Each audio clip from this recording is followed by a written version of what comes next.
Week 1 of the 2025 season, and your now 10-time Lamar Tigers are going to host the Mustangs from Matt County.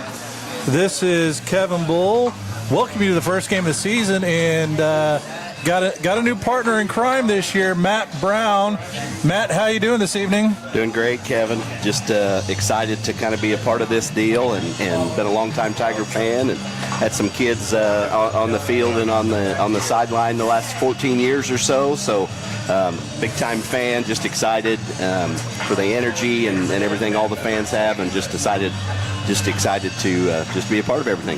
Happy to have you up here. It's going to be a fun time for sure. We got a lot packed in here for this pregame show, and the pregame is brought to you by Eisenhower Lumber.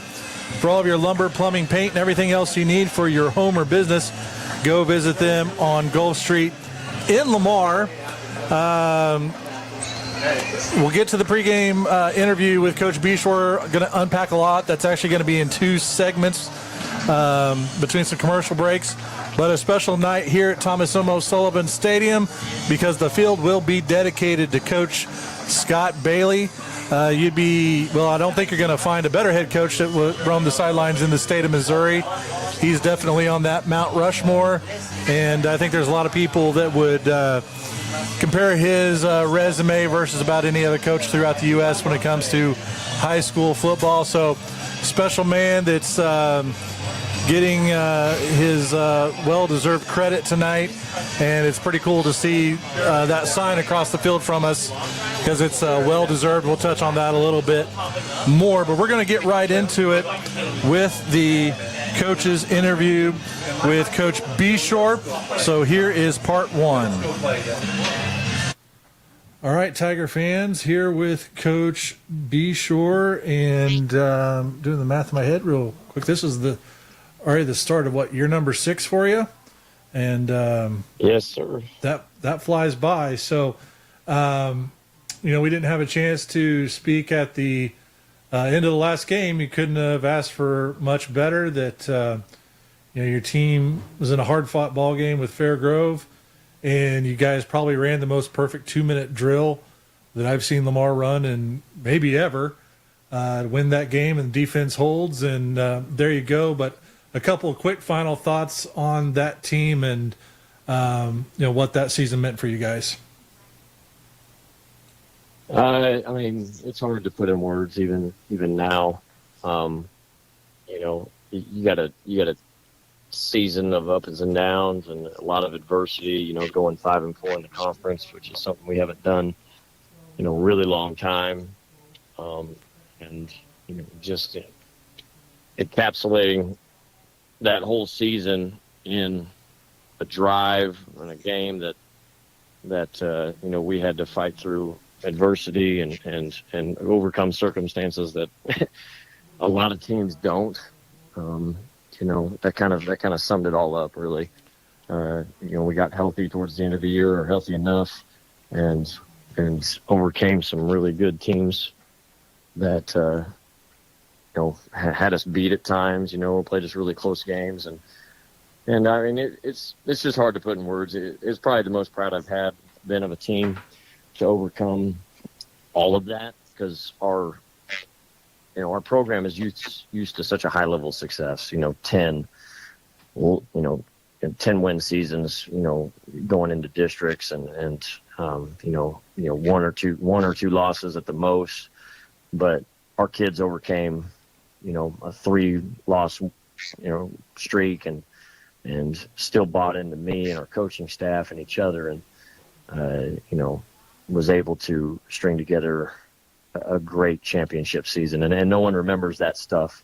They just remember the state championship game, and that's how it should be. But I think the season itself put us in that position to win that game. I don't know if we win that game if we don't overcome the trials earlier in the year. So it was an incredible run. Really proud of our seniors that got to finish it off. They delivered 2 state championships for us the last 2 years, and what a great group of guys, great group of kids. They loved having fun. They loved competing. They played injured. My goodness, they were all banged up at one time or another and still played through it. And gave us everything they had. So couldn't be more thankful and grateful for those guys, and my gratitude always goes to them. And moving forward, you always have a new roster. In high school football, you got seniors that graduate and freshmen and underclassmen that move their way on up. But one of the the major changes that you have to talk about is the coaching staff. So I think you would have to be living underneath a rock in Lamar to not know that Coach Bailey did retire, Coach Wilkerson retired. So just a few thoughts on the impact that they've had on this program, and a chance for you to introduce some of the new faces on the coaching staff for the Tigers. Well, I mean, there's probably not an interview long enough to give those guys their due on what they mean to this program. I'll start with Coach Wilk. Coach Wilk was the athletic director here in his first stint at Lamar for a couple years. Came down here, tried to change some culture. Did things like investing into our weight room and in our facilities and our equipment, and just trying to get things on the right track. The program at that time was not in a position to be successful. It wasn't even that it wasn't successful. It just wasn't set up. It wasn't supported in ways to be successful. And that was kind of some of the effects he had as the athletic director. And then after he left as the athletic director and went to Carthage, him and keeping his boys in this community and this district says a lot about him. He then comes back in a volunteer role. Actually, when I was a senior, and started coaching and helping out again, and stayed in that role all the way till the end. Obviously he was officially part of the staff at some point, but seriously, one of the smartest football minds I've ever been around, if not, the smartest defensive mind I've been around. Just his ability to X and O and teach, defensive techniques is unmatched. His organizational skills is unmatched. If you've never seen detail until you've seen, Chris Wilkerson's breakdown of another team. So, forever grateful for him sticking around when I took the job and helping me out and just mentoring me on how to do things organizationally and teaching and coaching wise. Like I said, he I can't say enough about him to give him his due. And obviously Scott Bailey. None of us are sitting here talking about what we're talking about without Scott Bailey. And Coach Wilkerson helped hire Scott Bailey back in 2006. And the biggest thing I could say about Coach is his ability to motivate and get the most out of kids is probably the best I've ever seen. And I will put it up against anybody that says differently. He could take a kid that is a D+ talent level kid, and he could get them to perform at a B- level. And that is kind of the storyline of our program, was we could take kids that, on their own or even in just an average football program wouldn't amount to much. And with him and his ability to motivate and push kids the right way, they could become immensely better and help be truly guys that are impactful on a football field. And he could do that with any kid. And kids bought into that. Some of our highest numbers of roster numbers are when Coach was getting the thing rolling and starting the brotherhood and building that culture. It's why the program is where it's at. And at that level, it's all due to him and what he did and what he brought to this community. I would say that the members of the community would say that this program has been a sense of pride and a source of pride for a long time because of the success that Scott brought here. We named the field after him. He's going to be honored, at the game during the coin toss, and there's not a guy that is more deserving than him of that honor. And I'm really, really grateful I got to play for the man, and also that I got to coach with the man these last few years. It's been pretty special. Yep. My thoughts on Wilkerson, there's going to be a lot of offensive coordinators throughout the Big 8 with a sigh of relief. And you hit the nail on the head. when it comes to a coach, I don't think there's much more you can do to honor, a man or a woman, name a field, a court, whatever after them, and that's what he's getting here on Friday night. And that's going to be the first half. We're going to take a quick commercial break and come back with the second half of that interview. We're going to take a 2-minute break. Again, 2 minutes. You listen to Tiger Football 101.7 Somo Sports Radio. Eisenhower Lumber is your full-line lumber and hardware store, working to provide contractors, carpenters, and the do-it-yourselfers quality products and friendly service at competitive prices. How about Valspar Paint and Holland Grills? Eisenhower Lumber is your source for plumbing, electrical, paint, building materials, millwork, and lawn and garden. Eisenhower Lumber, 903 Gulf in Lamar, or call 682-5545. Find them fast in names and numbers. American Family Agent Eric Hughes invites you to come in and review your insurance needs. Eric has home, commercial, life, and auto to cover all your insurance needs, and American Family to back you all the way. Stop by the office today at 407 West 12th Street in Lamar or call 417-682-3725. For peace of mind, have the right insurance agent, Eric Hughes and American Family. American Family Insurance.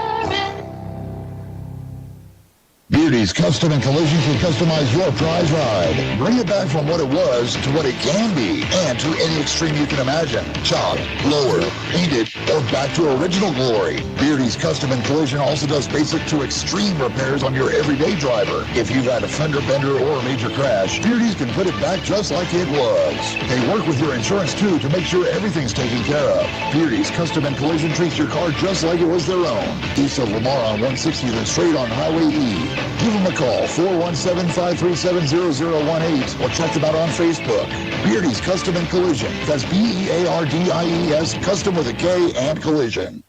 Missing that human touch with your bank? Come talk to a real person at Community National Bank and Trust, your local bank that's small enough to know you, yet big enough to offer the best products. Your busy lifestyle requires banking options like mobile deposit and people-to-people pay. With locations in Southeast Kansas and Southwest Missouri, let Community National Bank and Trust keep your finances safe and your spending smarter. Visit mybankcnb.com for a location near you. Community National Bank and Trust, federally insured, locally awesome. You're listening to Lamar Tiger Football on 101.7 FM, Somo Sports Radio. And welcome back to the Eisenhower Lumber pregame show. Here's the second half of the interview with Coach Bshore. Moving forward, so let's briefly touch on new coaching staff that's coming in, a little bit about them. Yeah, so, we obviously Coach Wilk and Coach Bailey retired. We also lost Coach Chase Kilgore, which was a big loss as well. Coach Kilgore took the head baseball job at Joplin. He's a great baseball coach and helped us out with football the last couple of years. He will be missed. So we had 3 spots we had to fill. And Coach Scott Quinley, our offensive line coach for the past few years, went to Neo Show as well. Took a job down there. So we lost. Our staff, we lost 4 really impactful coaches. Been huge impact to our success. Coach Keefe is one of the best O-line coaches I've ever been around, and has helped me out a lot offensively since we got here. We came in here together. So again, extremely grateful to him and Chase for everything they did for me and coaching with me. But some of our new guys, so kind of some new but not new, pulled Coach Heath Heckaden, who's our head basketball coach, up to the high school level. Coach Heckaden's been a head football coach in the past. He coached on our staff in 22 at the high school level. He did go back down to the junior high level just because it was a little bit better for his schedule and things. And of course, he's got kids and he's got a daughter in high school. So but the timing for him was, he could step in the high school role and it'd be a better fit for his family. So we pulled Coach Heckaden up, which we're happy for. He's going to be working with our D-line and has been working with our D-line. We also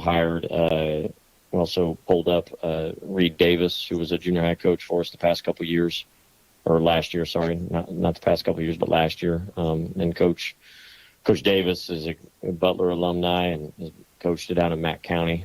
And we got him hired when I was the athletic director. As a teacher here and got him on the football staff. So he's a guy that really wanted to move up and is, looking for an opportunity to, and then just eager to learn, a lot of energy. Is going to be great for our, junior varsity level.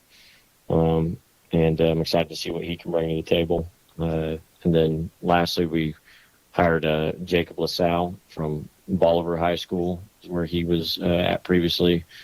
Jacob LaSalle is the son of Jamie LaSalle, a longtime coach in the area. Has coached a lot of places, but been, had a lot of success. And Jacob, was a Maryville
5 men on the D-line for Matt County. Fumbled snap.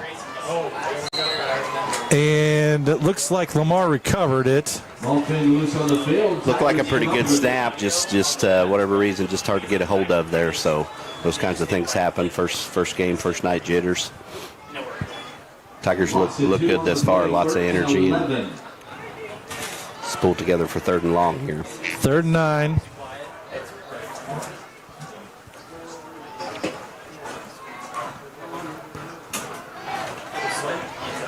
One receiver out to the left.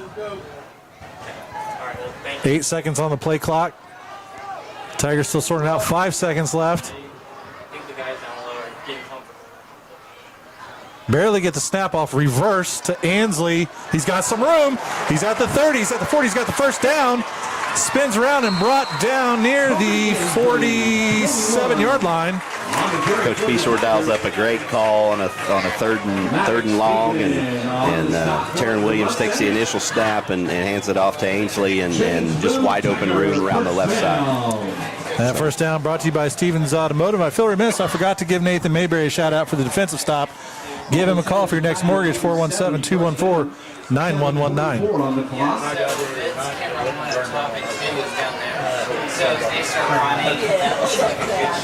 Tigers line up just shy of midfield. Torbeck split out to the left. Ansley out there with them. Ansley goes in motion, and we have a penalty flag. Not sure what they're going to call here. Let's point at Mac, but we shall see, and they are. So it's going to be offsides by Matt County. Against the Mustangs. 5-yard penalty sets the ball. So it'll be a 5-yard penalty. Brings the ball across midfield for the Tigers. Mondays, Thursdays, Fridays.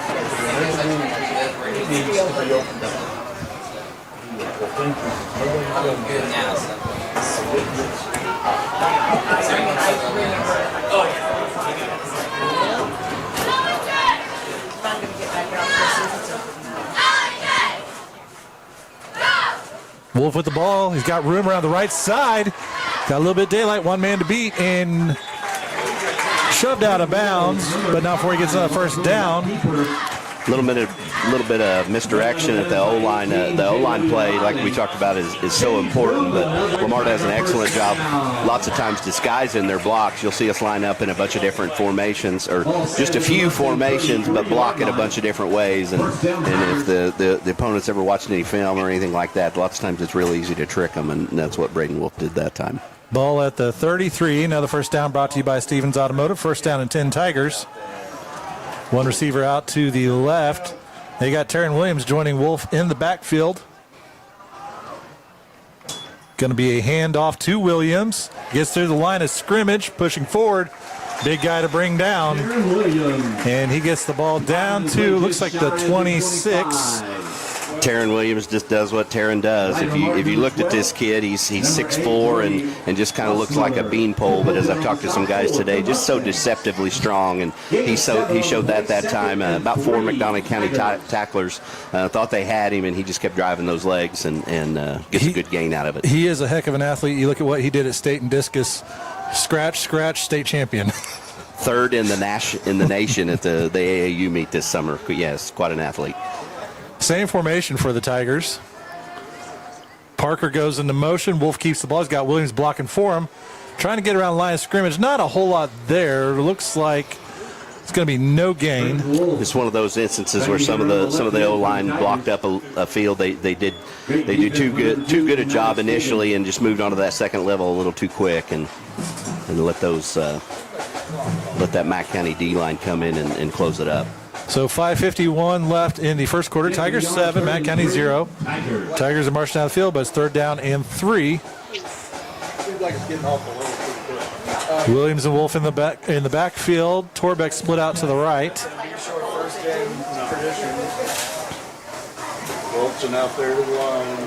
Here's a snap. Wolf looking to throw. He's got an open receiver. It is caught by Torbeck. Brought down near the 20, but that's good enough for a first down. Call it the 19. Just a good short out pass by Braden Wolf, and obviously we've seen Trent play quarterback, so he knows how to run a route too. Good lengthy receiver with some speed, but if it gets in his vicinity, he's going to pull it in. Did just that on that play. And another first down brought to you by Stevens Automotive. Tigers keep the drive alive like Stevens Automotive keeps your car rolling. Tigers in the red zone. 2 receivers out to the left.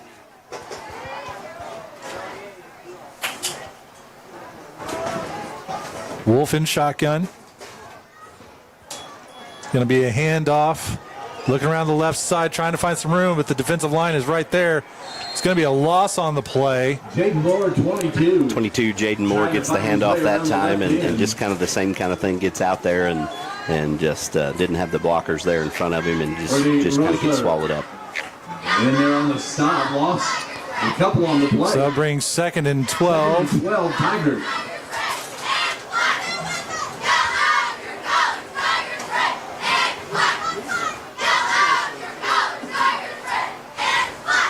Carson Parker comes into the game. So 4:18 left in the first. Tigers 7, Matt County 0. 2 receivers out to the left. Wolf in shotgun. Parker and Moore as wingbacks at the moment. Parker goes into motion, but we have a penalty. It came from the back judge. And it's going to be delay of game. The Tigers. Well, everybody knows that the LBT. So that'll back him up a little bit more, make it 2nd and 17.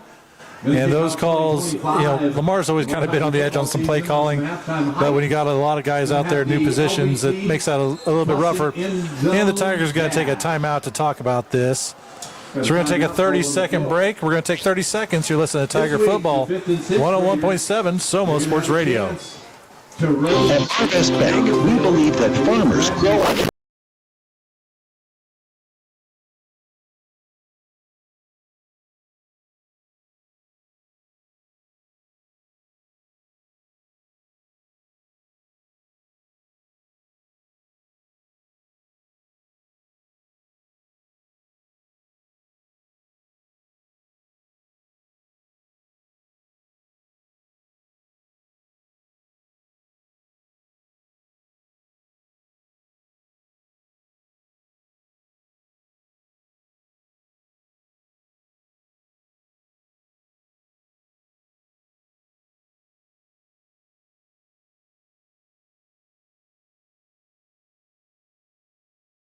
Is the Tigers' second possession of the game. Cassville leads Seneca in the first 7-6.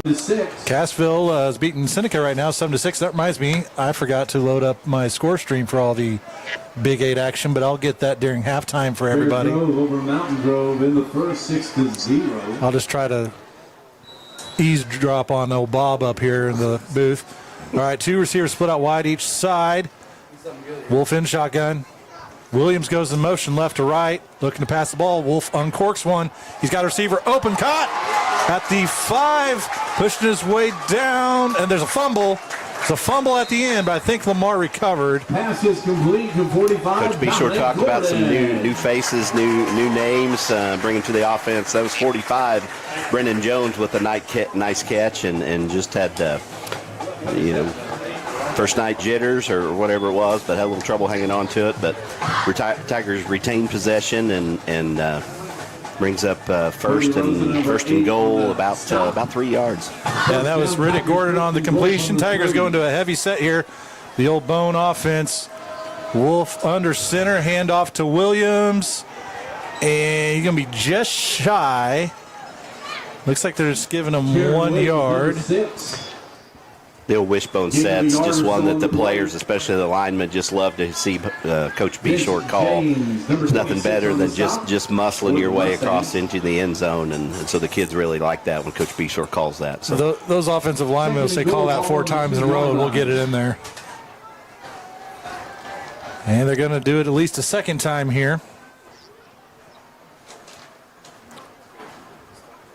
Wolf under center. Here's a snap. Wolf's going to keep the ball. He's got blockers in front of him, and he is in the end zone. Yeah, like just a sweep off to the left, not your typical up the gut bone play, but that's the beauty of what Coach Bshore does in just line up in a few sets, but run so many options and plays out of that, and that's just the example. The two main blockers, lead blockers, veer out to the left, and Wolf just follows them right into the end zone. Nice play, Coach. Touchdown by Gearheads Garage from the front and the rear. They will keep your car up and running. An extra point is brought to you by Next Generation Ag, your local Asgrow and DeKalb dealer. I heard a whistle. Here's the snap. Kick is up and no good. Kick is no good, so 2:53 left in the first. Lamar 13, Matt County 0. We're going to take a 30-second break. Again, 30 seconds. Listen to Tiger Football on 101.7. Does your car shake, rattle and roll? Barely? Then it's time to see the auto specialist at Stevens Automotive. At Stevens, they have the experience to diagnose your car and get it back to running smooth the way it should be. At Stevens Automotive, they can handle engine repairs, transmissions, brakes, oil changes, air conditioning, you name it, they fixed it. Stevens can get you back on the road with a smile on your face and money left in your pocket. Stop by and have Gary take care of all your automotive needs and grab a cup of coffee. 300 West 12th Street in Lamar, or call 682-3371. Have a great year, Tigers, from Stevens Automotive. You're listening to Lamar Tiger Football on 101.7 FM, Somo Sports Radio. And welcome back, Tiger fans. So just like that, Lamar 13, Matt County 0. Great start for your Tigers. Just 2:53 left in here in the first quarter, and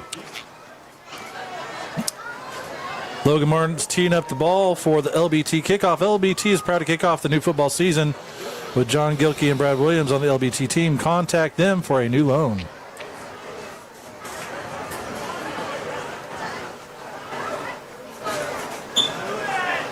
Ball set at the 40. Max got two receivers deep at the 10. Line drive kick, good kick, backing him up, and is caught at about the 11. Trying to find some room up the middle. He's got a little bit of a seam, but brought down there. Good tackle. Brought down at the 37. That's Breck Rubeck. That's their one of their good receivers that they've got handling the return duties there, and showed some speed. So one of the things we mentioned is the key to the game. We're going to have to kind of keep our eye on that guy for sure. Ball is going to be set at the Mustang 37-yard line. 2:45 on the clock. Matt County staying with the pistol formation. Three receivers, trips to the left. Running back in the backfield as well. Tight end goes in motion right to left. Going to be a handoff up the middle and nothing doing there. No gain on the play. Led at the line of scrimmage by a wall of Tiger defenders. Number 3, that short, stout running back they've got looks like the kind that would be strong and just kind of bowl his way through. But as Kevin said, nothing doing. That Tiger D-line not strong. Yeah, they moved the sticks about 6 inches. Same formation. Trips to the left. 4 down linemen for the Tigers. Running back goes in motion on the right. Quarterback tucks the ball and runs. He's got room. He's got a lot of room. He's got the first down past the 50 and brought down near the 42. But there is a flag on the play. I think this is coming back for holding. Yeah, Ryder Martin shows some speed there, almost kind of a busted play or an option play. He decided to tuck and run and just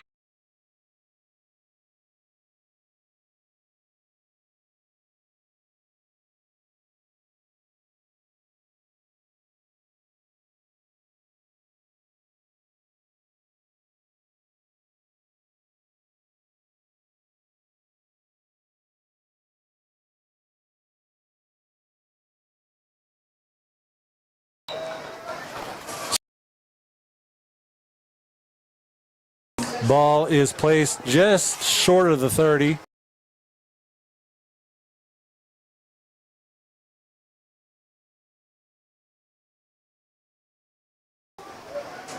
One receiver goes in motion. Quarterback is scrambling. Got men in the backfield trying to bring him down, having a hard time. Quarterback pitches out, but he throws too tall for his looks like tight end. A little disguise there by Mac. They stacked the box as if they were just going to pound it up the middle, and we knew they weren't going to do that on 2nd and 20. But they just a good disguise play. Number one takes out, streaks out to the left, but Waylon Knowlton stayed right with him, so the quarterback just had to tuck and run, and he had 3 Tiger defenders right in his face, led by Louis Salas, a kid with a big motor, and it's fun to watch him play. 3 receivers to the left, 1 to the right, sticking with the pistol, running back in the backfield with them. Here's a snap, looking to pass the ball. Pass is away. It's going to be too deep, out of bounds. Big Taryn Williams comes right up the middle, largely untouched, and had that tall paw right in Ryder Martin's face, so he didn't have a chance but to throw it way high and out of bounds. They'll bring 4th down and 20 for Mack, and Ansley comes on as the punt returner, setting up shop just around the 40-yard line. Now he backs up a little bit towards the 35.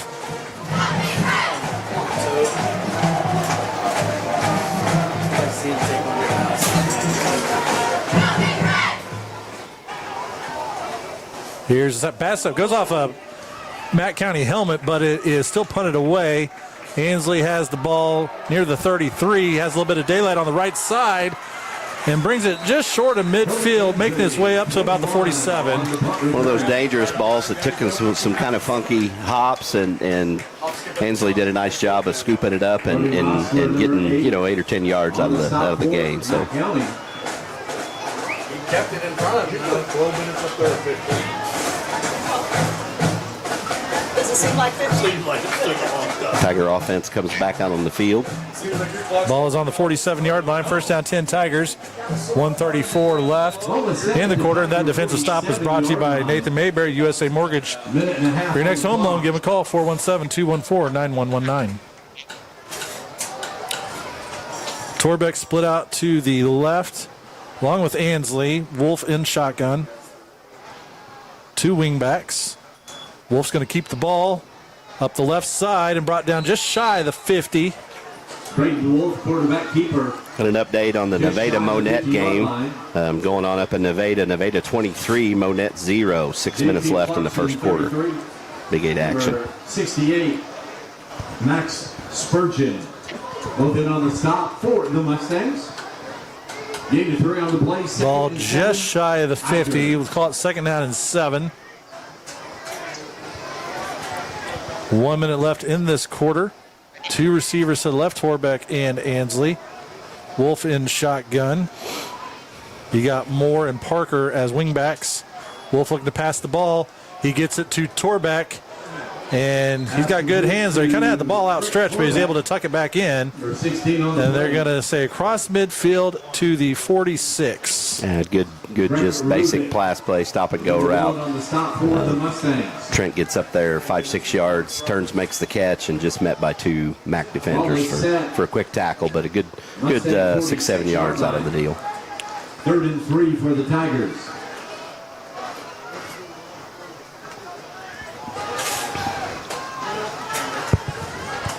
So 3rd down and 3. 1 receiver left, 1 right. Williams goes to the backfield, hand off to Williams. And he is brought down. It's going to be close. Depends which sideline judge we like here. Williams, number 6, on the carry, and that brings it in. A little bit slow in the handoff there in the backfield, but Taryn, once he gets it, he turns on the jets and heads forward. Just didn't get very far before he met some tacklers. So they say ball at the 44. I'm still trying to figure out if they're going to measure it.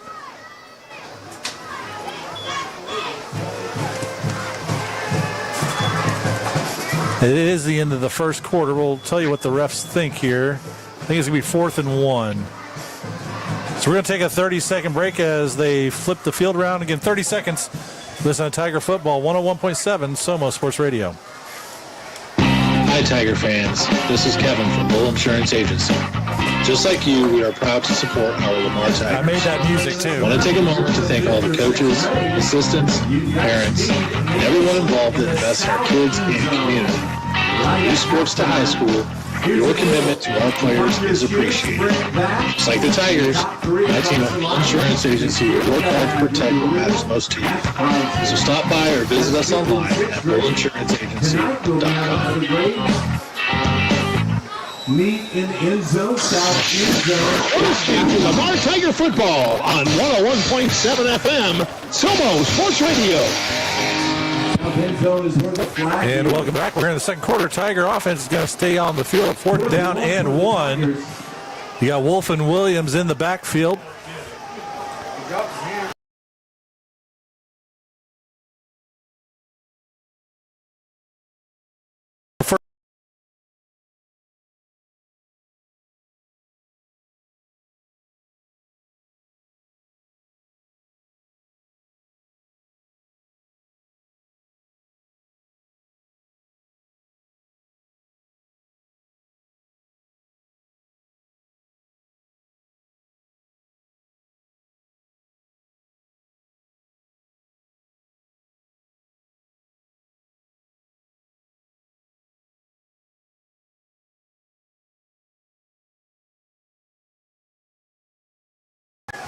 You got Torbeck out to the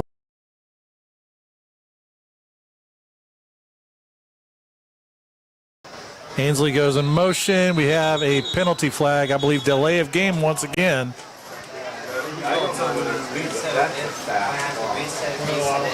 There's a lot that has to go on to get the play in. We got a timeout called before the penalty. So we're going to take 30 seconds during this timeout. 30-second break. You're listening to Tiger Football, 101.7 Somo Sports Radio. At Lamar Bank and Trust, we're proud to be your hometown bank. Lamar's only locally owned and operated bank, serving this community for nearly 100 years. Whether you're managing your everyday banking needs, saving for the future, buying a home, or building your business, we're here to help you every step of the way. Banking with LBT is always a win. Visit LBT today, a better way to bank. Member FDIC, equal housing lender. You're listening to Lamar Tiger football on 101.7 FM, Somo Sports Radio. All right, coming out of that timeout, 11:30 left in the half. Lamar 13, Matt County 0. First down and 10 for your Tigers. Ainsley and Torbeck split out to the right. Wolf in shotgun. Now you got plenty of time. Here's snap. Wolf fakes the handoff. Now he goes upfield on his own. Gobbled up pretty quick. He's going to get next to nothing there. Quarterback keeper Braden Wolf. And we talked about on the delay of game. There's a lot logistically that goes on before those people think, well, coach just needs to call that thing quicker. But there's a lot that goes on. The guys on top kind of see something, and then they got to find it on the sheet and get it in. There's communication back and forth. So certainly not as easy as what the casual observer would think. So 2nd and 10, Tigers. 2nd down and 10 for Lamar. Wolf, keeper, he's got some daylight, and he's got a blocker past the 30, turning on the Jets. One man to beat, fumbles, and the ball, it bounces back into his arms.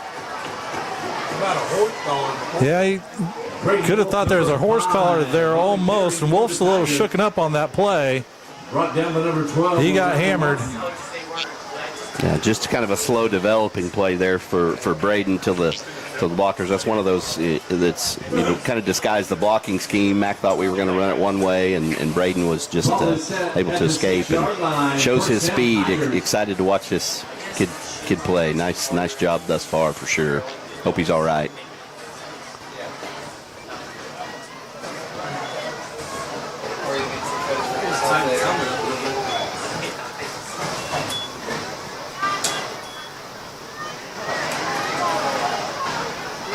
Williams goes up the middle, picks up about 4.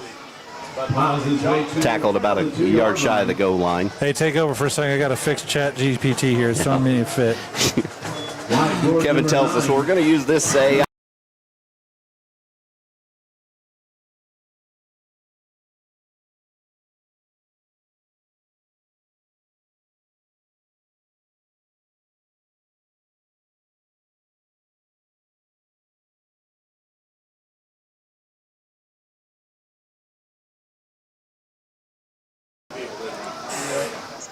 So we had the Wolf run down to the 6. That's from the 42.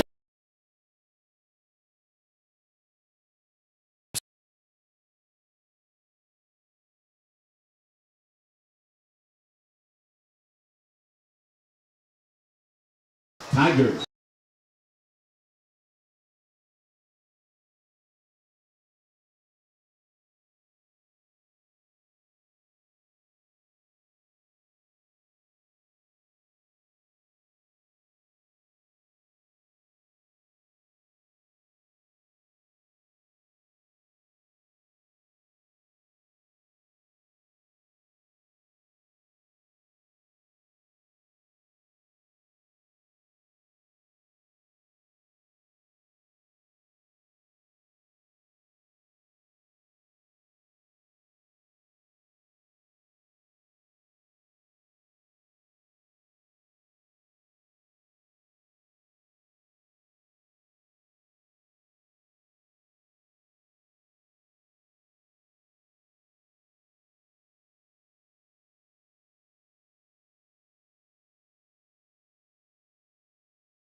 Chris Juarez lines up for the extra point.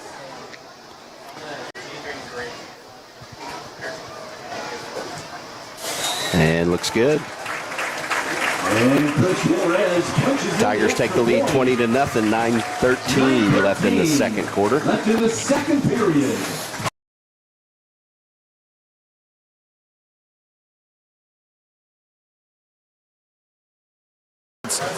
Tiger football, 101.7 Sumo Sports Radio. It's Friday Night Lights in Lamar, and the Tigers are down the field. But you know what's even better than a touchdown? Getting into your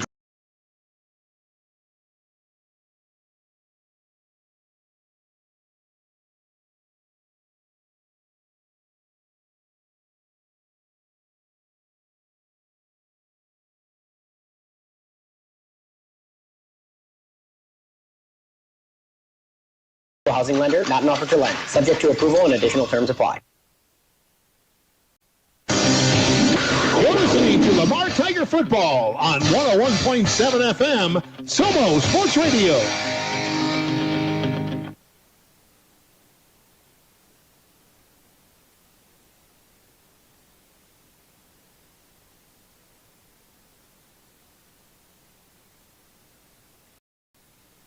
And welcome back, Tiger fans.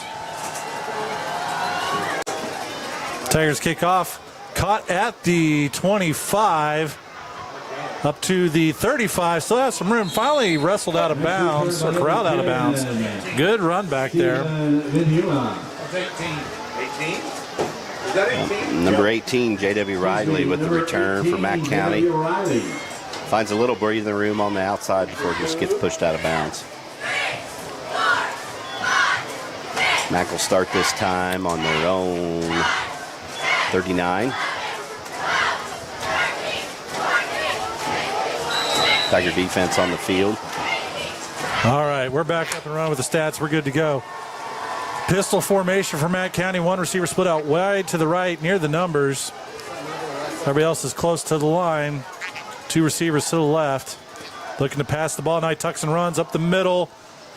Defensive line is there to gobble him up. About a two-yard gain.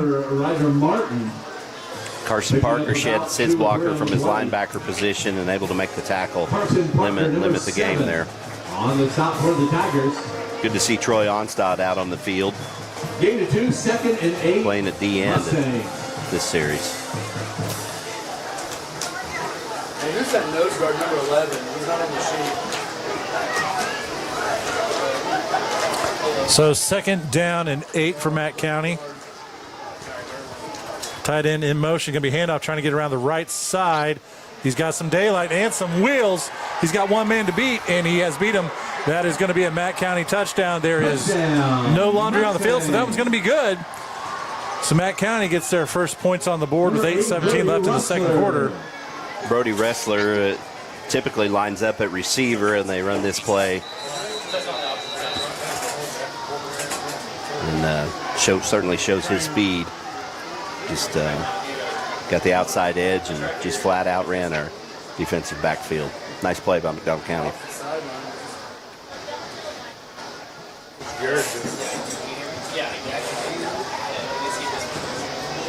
Lamar's got a player down on the other sideline. So Doc Ogden, Dave Compton, Coach Bshore coming out there. They're stretching them out, so probably cramps early in the season.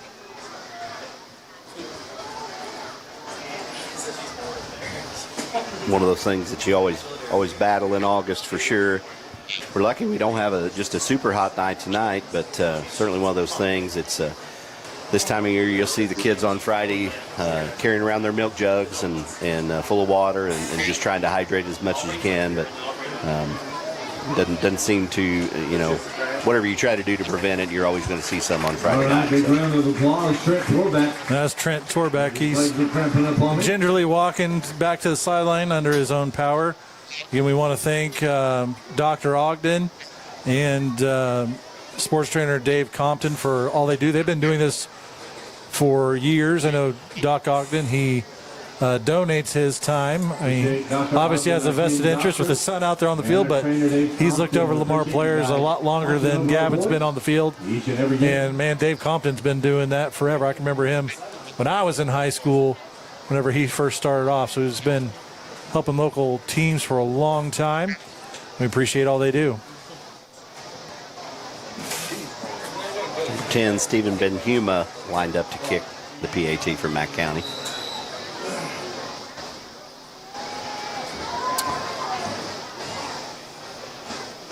Here's the snap. Kick is up, and it is good. So it's 8:17 in the second quarter. Mack County 7, Lamar 20. We're going to take a 30-second break. Again, 30 seconds. You're listening to Tiger Football, 101.7 FM, Somo Sports Radio. You want real pizza made fresh with homemade dough and sauce with all the ingredients? Go to Mother Tucker's Pizza. Your perfect pizza is waiting, and they have curbside delivery. Dine in, a daily buffet, fresh daily salad. Or you can try nachos, wings, mushrooms, and toasted right out of the oven sandwiches. Mother Tucker's Pizza has 12 specialty pizzas, or they can custom make yours. They also have a huge patio to hang out with friends and family. Come on by before the game. Mother Tucker's Pizza, the pizza you've been waiting on. Next to the golf course in Lamar. Call ahead, 681-0855. You're listening to Lamar Tiger Football on 101.7 FM, Somo Sports Radio. And welcome back, Tiger fans. Ansley back deep near the 10-yard line for the Tigers. Mack County set to kick the ball off.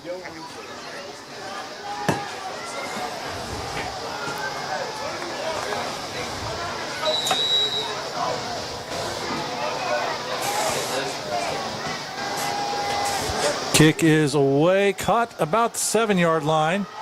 Ansley up the middle. He's got some room. Past the 40 and brought down at the 45. Nice return, number 20, Waylon Nolting. Oh, no, sorry, that was Waylon Nolting. Another one of the young kids, Waylon Nolting, just a sophomore, showing a bright future for the Tigers and skill players. Some of the new young skill players that Coach Bshore talked about. Experience, just not a lot on Friday nights, but good to see. Wolf in the backfield. It's like Eisen and Ansley to his left as receivers. Going to be handoff to Carson Parker, trying to get around the right side. Grabbed around the knee, but not before he gets about 3 yards. On the carry for the Tigers. And Carson takes that handoff and heads up and just not sure whether they got a piece of his knee or if he just stumbled a little bit, but Gain of 3 on the play brings up 2nd and 7. 2nd and 7. 7:47 left in the half. Lamar 20, Mack County 7. Conditioning starting to show on the Mack County bunch as we thought. One of our keys to the game, get seeing some hands on hips and some of those things. And receiver split wide on each side. Wolf in shotgun. Play clock down to 1, and Bshore's got to take another timeout. And he was frustrated on that one, and he's letting his team know about it. We're going to take a 30-second break. Again, 30 seconds. Tiger Football, 101.7. Oh, sorry. Actually, we're going to stay right here. I know I saw a text message that Blake is the board op, and he is away from the desk for a moment, so we'll stay right here. Again, Bshore fired up right there. Lamar is out of timeouts. They've just had to use them on miscues.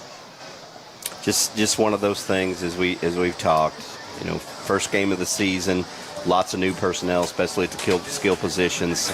Getting the play-ins, just part of the battle. Getting the players to receive it and get it communicated in the huddle.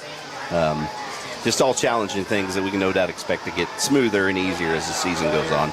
So some things to look forward at halftime. We'll have halftime stats brought to you by new sponsor, Arvest Bank. The guy to my left might have a little to say about that. Maybe. And we're going to talk about the Class 2 district assignments that were released today. We'll break that down for you, along with all the action that we've seen so far. All right, Tigers back on the field. Wolf in shotgun, one receiver to the right, one to the left. Here's up, got a penalty flag, and that one is going to be a false start. False start against the Tigers. Back Tigers up 5 yards. Tigers struggling with just some game mechanics and second and 12. Some things just need to be polished up.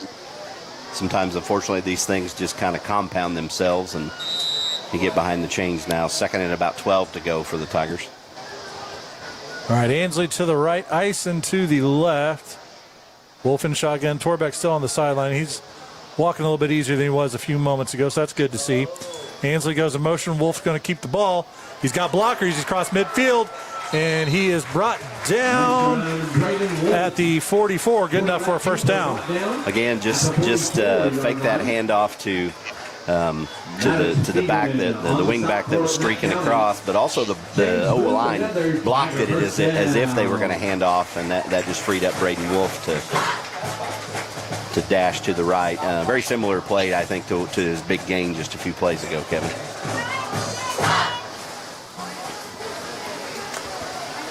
Update from Nevada. Nevada leads Monette 30-0 early in the second quarter. Wolf in shotgun once again. Ansley goes in motion. Going to be a handoff to Ansley, trying to get around left end. Spins around, one tackle. Good run on first down. Good enough for about 5 yards. Inside of the Tiger, the Mustang. Toby Ansley showing that speed. We got to see some of that last season with Toby, but gain of 5 on the play. Second and 5, Tigers. And it makes it easier on me. I grew up with all of his. There's a few of them. Yeah, his dad and his uncles, and then you have all the brothers that now that's just one Ansley I got to worry about out there at the moment. It makes it easier on me. I know there's more coming up, but when I just got to focus on one, it makes my life easier. Wolf in shotgun looking to pass the ball. He's got defenders all over him, but he scrambles away from those tackles. A lot of open room from him. First down. And scrambles out near the 26. Good decision there by Braden Wolf. Yeah, Braden takes advantage of what could have been a rough play. We blocked it a little differently, and defenders were able to get penetration on the right side, and Braden just shows his elusiveness there to be able to break away from those tacklers and end up with a pretty big gain. Like what we've seen so far tonight from sophomore Braden Wolf.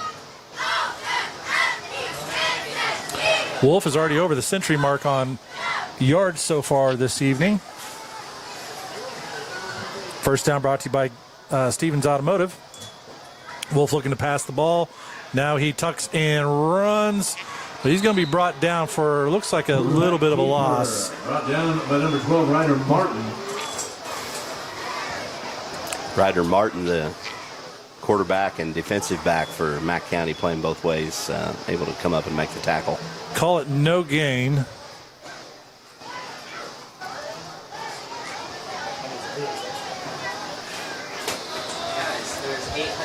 Five and a half minutes left in this half. Lamar 20, Mack County 7. Wolf and Williams in the backfield. One receiver split out wide to the left. Can be a pitch out to Williams. He makes it past the line. He's still scampering around. Gets past the 20-yard line. Going to be just a yard shy of the first down. Karen showing that athleticism that he's kind of known for. A little bit of a slip, lost his footing there as he initially caught the ball, but able to tuck it in and So let's call that a 8-yard gain. It'll be 3rd down and 2 for the Tigers. Williams has 8 carries for 39 yards so far this evening. Going to keep Williams in the backfield with Wolf. Ison split out to the left. Parker goes in motion. Going to fake a pitch, looking to pass the ball. Wolf gets the ball away. It is intercepted by Matt County. Still on his feet, and he's got daylight. He's running down the sideline. One defender to beat and brought down by Wolf. Pass is intercepted by number 12, Ryder Martin. Yeah, Ryder Martin just kind of camps out and just not necessarily a bad decision, just a good play by Ryder Martin, and able to show his speed that we've seen thus far on offense and defense, and just be able to get a good return.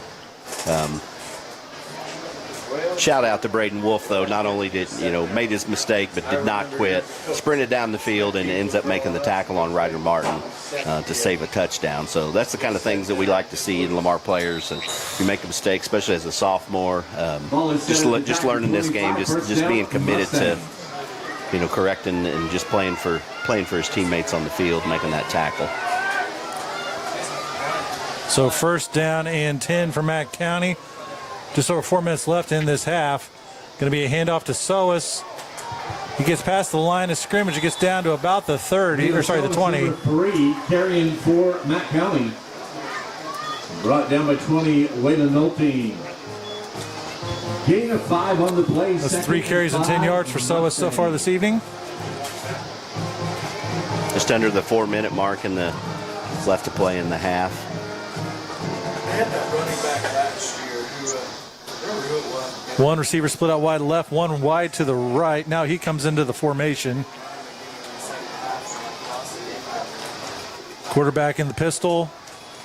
Fakes the handoff, quick pitch out, and almost intercepted. Good athletic play there. Who is that? Number Brady 10. Reeves. Incomplete. Nice try. Brady Reeves, a freshman. He about had that one. Which Reeves is a heck of an athlete. There was some mustard on that ball from Ryder Martin. Showed his arm strength. But Matt County's going to take a timeout, so we're going to step away for 30 seconds. In 30-second break, you're listening to Tiger Football 101.7 Somo Sports Radio. Your hometown team for exceptional eye care is Vision Solutions, with locations in Lamar, Nevada, and Webb City. Whether you need glasses, contacts, or medical eye care, Vision Solutions will help you see better and look great. Vision Solutions is a proud supporter of the Lamar Tigers, providing Tiger student athletes with winning edge vision since 1969. Follow them on Facebook or book your eye exam at mindvisionsolutions.com or call 682-3301. You're listening to Lamar Tiger Football on 101.7 FM, Somo Sports Radio.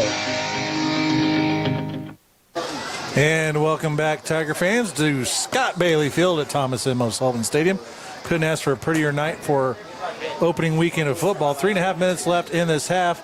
Matt County has the ball right about the red zone, 3rd down and 5. 2 receivers to the left, one to the right. Now the one from left goes in motion, and there's going to be a penalty flag. Looks to be a false start on Matt County. The call against the Mustangs. That'll back him up 5 yards.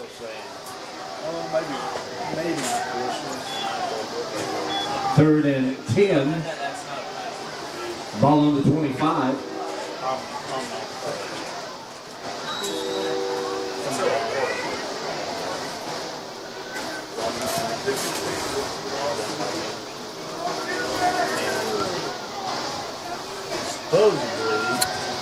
So 3rd down 10 from the 25. Matt gets the call in from the sideline.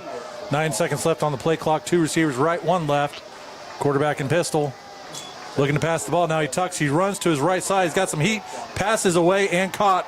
It's going to be good enough for a 1st down. Complete to number 1. Complete to the 12-yard line. On the stop, Trent Torbeck, number 16. good line play that time by the O-line from Matt County, protecting Ryder Martin. And it makes a good pass. We had it covered. Who caught that ball? Do we know? Ball is going to be set at the 13-yard line. Defended by Trent Torbeck. All right, 2 receivers to the left, 1 to the right. First down, Matt County, 3 minutes left in this half. Quarterback keeper running up the middle. He's got a little bit of daylight. He's tackled just short of the goal line, but good enough for a first down. Ryder Martin brought down just shy of the goal line. Ryder Martin showing that speed and power. And Waylon Nolting, Cody Ansley. right now, the big size and strength of that McDonald County O-line is First and goal, Mustangs zone in the line of following scrimmage the last 2 or 3 plays. Tigers need to make a big stop here on the goal line. So first and goal from the 1. 2.5 minutes left in the half.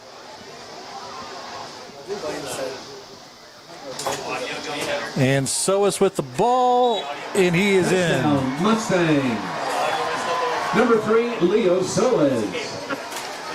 So it's just we've seen kind of what he can do. He's their power back, and just hard to get stopped in that short yardage situation. But a couple of those guys felt the Lamar Tiger D-line. They felt the hits. So the interception, it hurts. Mustangs able to cash in on that extra point try upcoming.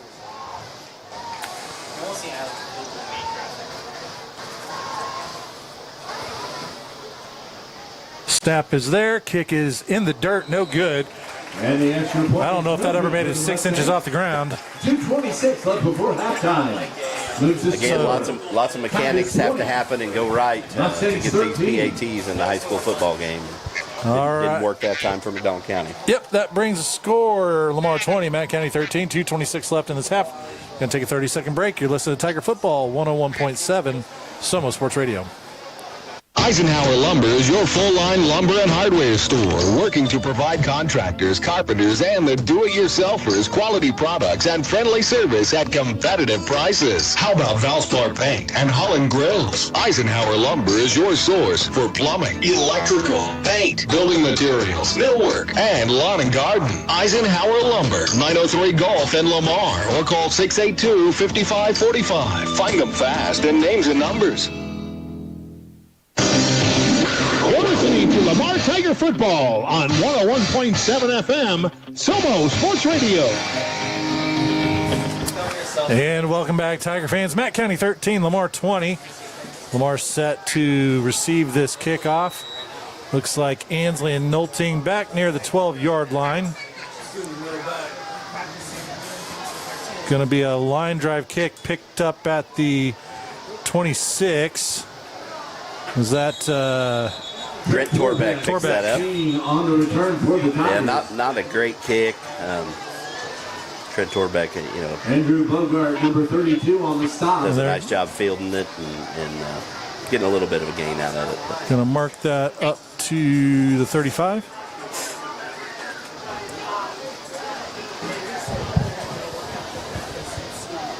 So first down 10 Tigers. Ball on the 35.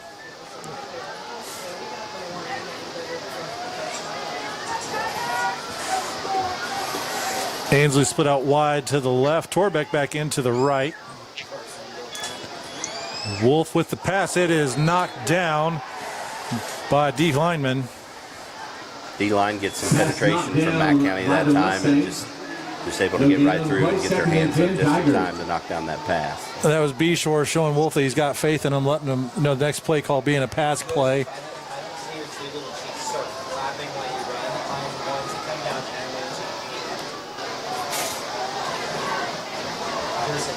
Two receivers left, one right.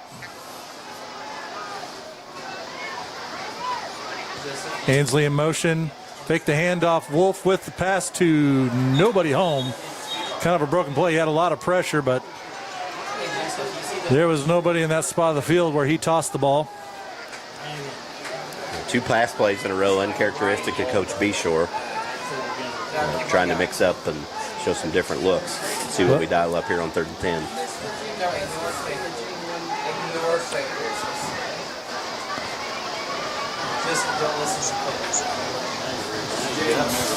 Two receivers out to the left. That's Eisen and Ansley.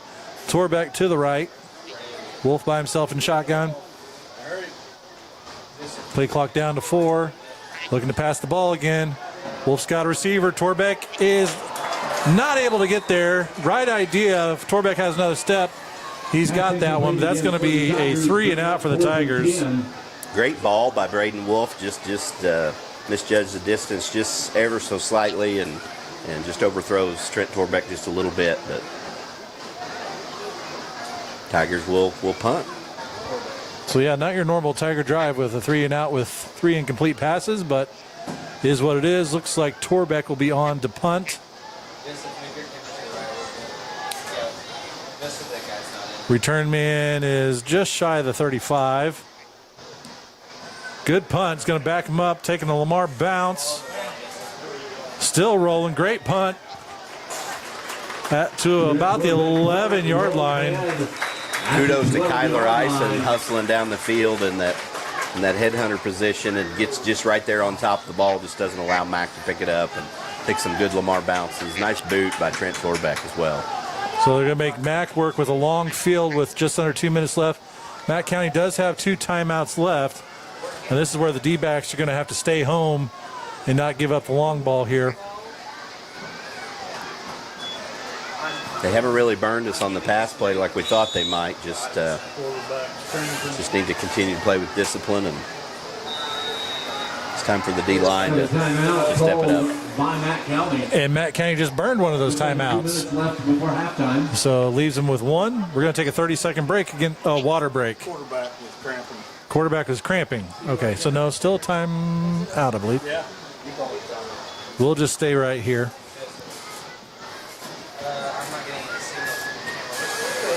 Talked about earlier the Ainsley brothers, and as we talk about the Lamar program and the brotherhood, it's been interesting to think about all the sets of brothers that have come through our program. If you followed us for very long, you've had lots of Tuckers, had lots of Wilkersons, lots of Hardmans, a few Baileys in the mix, from way back and early on as well, and as part of this title run. And so just fun to be a part of. Even got some brothers down there, some younger brothers. Taryn Williams' older brother Tyson was an outstanding D end for us. Got his senior season cut short and throwing discus at Missouri Southern now and doing very well in that. But it's good to see that. And it was talked about a little bit in the pregame. You got a senior class, which I've had a vested interest, one being a family member, that when you just look at them as a senior class team growing up, not the best of luck on the football field, but a lot of very good individual players, especially when you look throughout all the other sports. But, man, they can plug in with all the other players, and it's showing tonight. First down 10 for Mack County. Ryder is brought down kind of awkwardly in the backfield, so it's going to be a loss of 2. That was number 9. I think number 9, Aiden Welch, making the play there. Brought down at the line of scrimmage. Number 36, Troy Onstott. We got some numbers mixed up here. Loss of 2, second and 12. Mustangs. So second down and 12 for Matt County. Clock continues to run. Quarterback in the pistol, looking to pass the ball, looking to his right. Now he tucks it and runs. He's got a little bit of room. Finally brought down at around. He's still hurt, man. He's hurting. Good coverage by Trent Torbeck and the other defensive backfield for the Tigers. Just sewed up those receivers. Ryder Martin didn't really have much choice but to tuck and run, and his running gears is failing him a little bit. He's just cramping and a little sore, you can tell. 3rd and 5, 3 receivers left, one to the right, looking to pass the ball. Pass away to the right is good enough for a first down. Tigers able to wrestle him down to about the 26-yard line. Yeah, a little quick out route to one of his favorite receivers, number 8. One with experience, that's Brody Ressler. Waylon Nolte on the stop. 1st and 10 from the MAC 25. 3 receivers to the left, looking to pass the ball again. Pass is away. Overthrows his. Ooh. I thought there was going to be a flag there, but there's not. Torbeck was playing the ball, and he lowered the boom on the receiver. I thought we were about to see unnecessary roughness there, but they're letting the boys play, so incomplete pass. Yeah, just anticipation there that that number one, Breck Rubeck, another one of Martin's favorite targets, was going to be there. He just kind of tossed it up and wanted Breck to run under it, and it didn't quite happen. And then Trent Torbeck makes a good play on the ball and just knocks him down in the meantime. 3 receivers left, one on the right, quarterback in shotgun, looking to pass the ball. Williams bringing some heat, passes away and caught. It was knocked away by Torbeck, but then caught by Rubeck. Trent Torbeck knocking the ball away. Yeah, we talked about in pregame. This is the time of the game where we really have to limit that big play. And it's no secret Mack County's got some athletes, and so this is the time of the game where we really got to play with some discipline and seal these things up. Mack County takes their last timeout. That was a 51-yard gain. So just under 17 seconds left in this half. That was Mack County's last timeout. Now, I mean, heck of a play with Rubeck. I mean, Torbeck was there. He knocked the ball up, but Rubeck stayed with it and was able to haul in the deflection. And luckily, he went down to the ground. Otherwise, it would have been another 6. Yeah, Ryder Martin showing his arm. So Martin, 3 completions on 7 attempts, 73 yards so far this evening.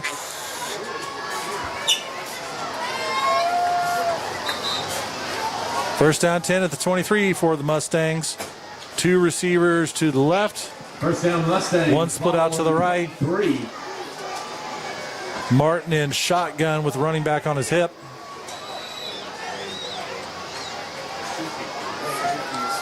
Only a first down or out of bounds will stop the clock now. Looking to pass the ball. Tigers bring some heat, and he is sacked. What a play by Briar Eadson. Briar Eadson, number 8, great defense. Clock is still running, 5 seconds, 3, 2, and Mack County is able to spike the ball with 1 second left. Great penetration on that last play by Briar and a couple other Lamar defenders. Coming up from their linebacker position and 1 D lineman, and Ryder just didn't have anywhere to go. He just got bottled up, and Briar Eadson, young kid, sophomore kid, just making an outstanding play on Friday night in the varsity uniform. So good to see some of these flashes from some of these young kids for sure. So it's 3rd and 23. So it's going to be 3rd or touchdown. There's not any time left after they snap this ball. 2 receivers right, 1 left. Quarterback in the pistol sends his receiver out wide, looking to pass the ball. Passes away to the left, and no good. That will bring the end of the first half of action, where your Tigers lead 20-13. Stay tuned for halftime stats brought to you by Arvest Bank. We'll go over all those stats. We'll talk about the Class 2 district assignments, our thoughts on that, and how this game has gone so far for the Tigers. We're going to take a 4-minute break. Again, 4 minutes. You're listening to Tiger Football 101.7 Somo Sports Radio. The management staff and all employees of Redneck Outdoors, one of the Barton County area's largest employers, would like to wish the Barton County area teams a great year. Redneck Outdoors is always a supporter of area student athletes, band members, cheerleaders, and the entire school system. It takes a lot to create a winning team, and Redneck Outdoors would like to recognize everyone involved. Redneck is always looking for qualified applicants for employment and is proud to support the Barton County area's workforce. Redneck offers competitive wages, health benefits, 401k, as well as an employee stock ownership program. You can apply at 1705 Gulf, Lamar, Missouri, or call 417-682-1927. Redneck Outdoors, nationally known, locally owned and operated. Proud to be a part of Barton County. Redneck is an equal opportunity employer. Want real pizza made fresh with homemade dough and sauce with all the ingredients? Go to Mother Tucker's Pizza. Your perfect pizza is waiting, and they have curbside delivery. Dine in, a daily buffet, fresh daily salad, or you can try nachos, wings, mushrooms, and toasted right out of the oven sandwiches. Mother Tucker's Pizza has 12 specialty pizzas, or they can custom make yours. They also have a huge patio to hang out with friends and family. Come on by before the game. Mother Tucker's Pizza, the pizza you've been waiting on. Next to the golf course in Lamar. Call ahead, 681-0855. Did Did you know that a lot of the safety for any automobile rests on your tires? Underinflated or worn-out tires can lead to an accident. Don't take a chance with your most precious cargo, your family and friends. If it's time to replace your tires, visit Lamar Truck and Tire for an outstanding deal on a set of Yokohama tires. And you may want to have them check the oil and brakes as well. Then you'll ride easy knowing your family is safe. Lamar Truck and Tire open 8 to 5 Monday through Friday and offering 24-hour call-out service. Lamar Truck and Tire just behind the Lamar Travel Plaza on the West Outer Road of 49 Highway. Find them fast in names and number. Beardy's Custom and Collision can customize your prize ride. Bring it back from what it was to what it can be and to any extreme you can imagine. Chopped, lowered, painted, or back to original glory. Beardy's Custom and Collision also does basic to extreme repairs on your everyday driver. If you've had a fender bender or a major crash, Beardy's can put it back just like it was. They work with your insurance too to make sure everything's taken care of. Beardy's Custom and Collision treats your car just like it was their own. East of Lamar on 160th and straight on Highway E. Give them a call, 417-537-0018, or check them out on Facebook. Beardy's Custom and Collision. That's Beardies, custom with a K and collision.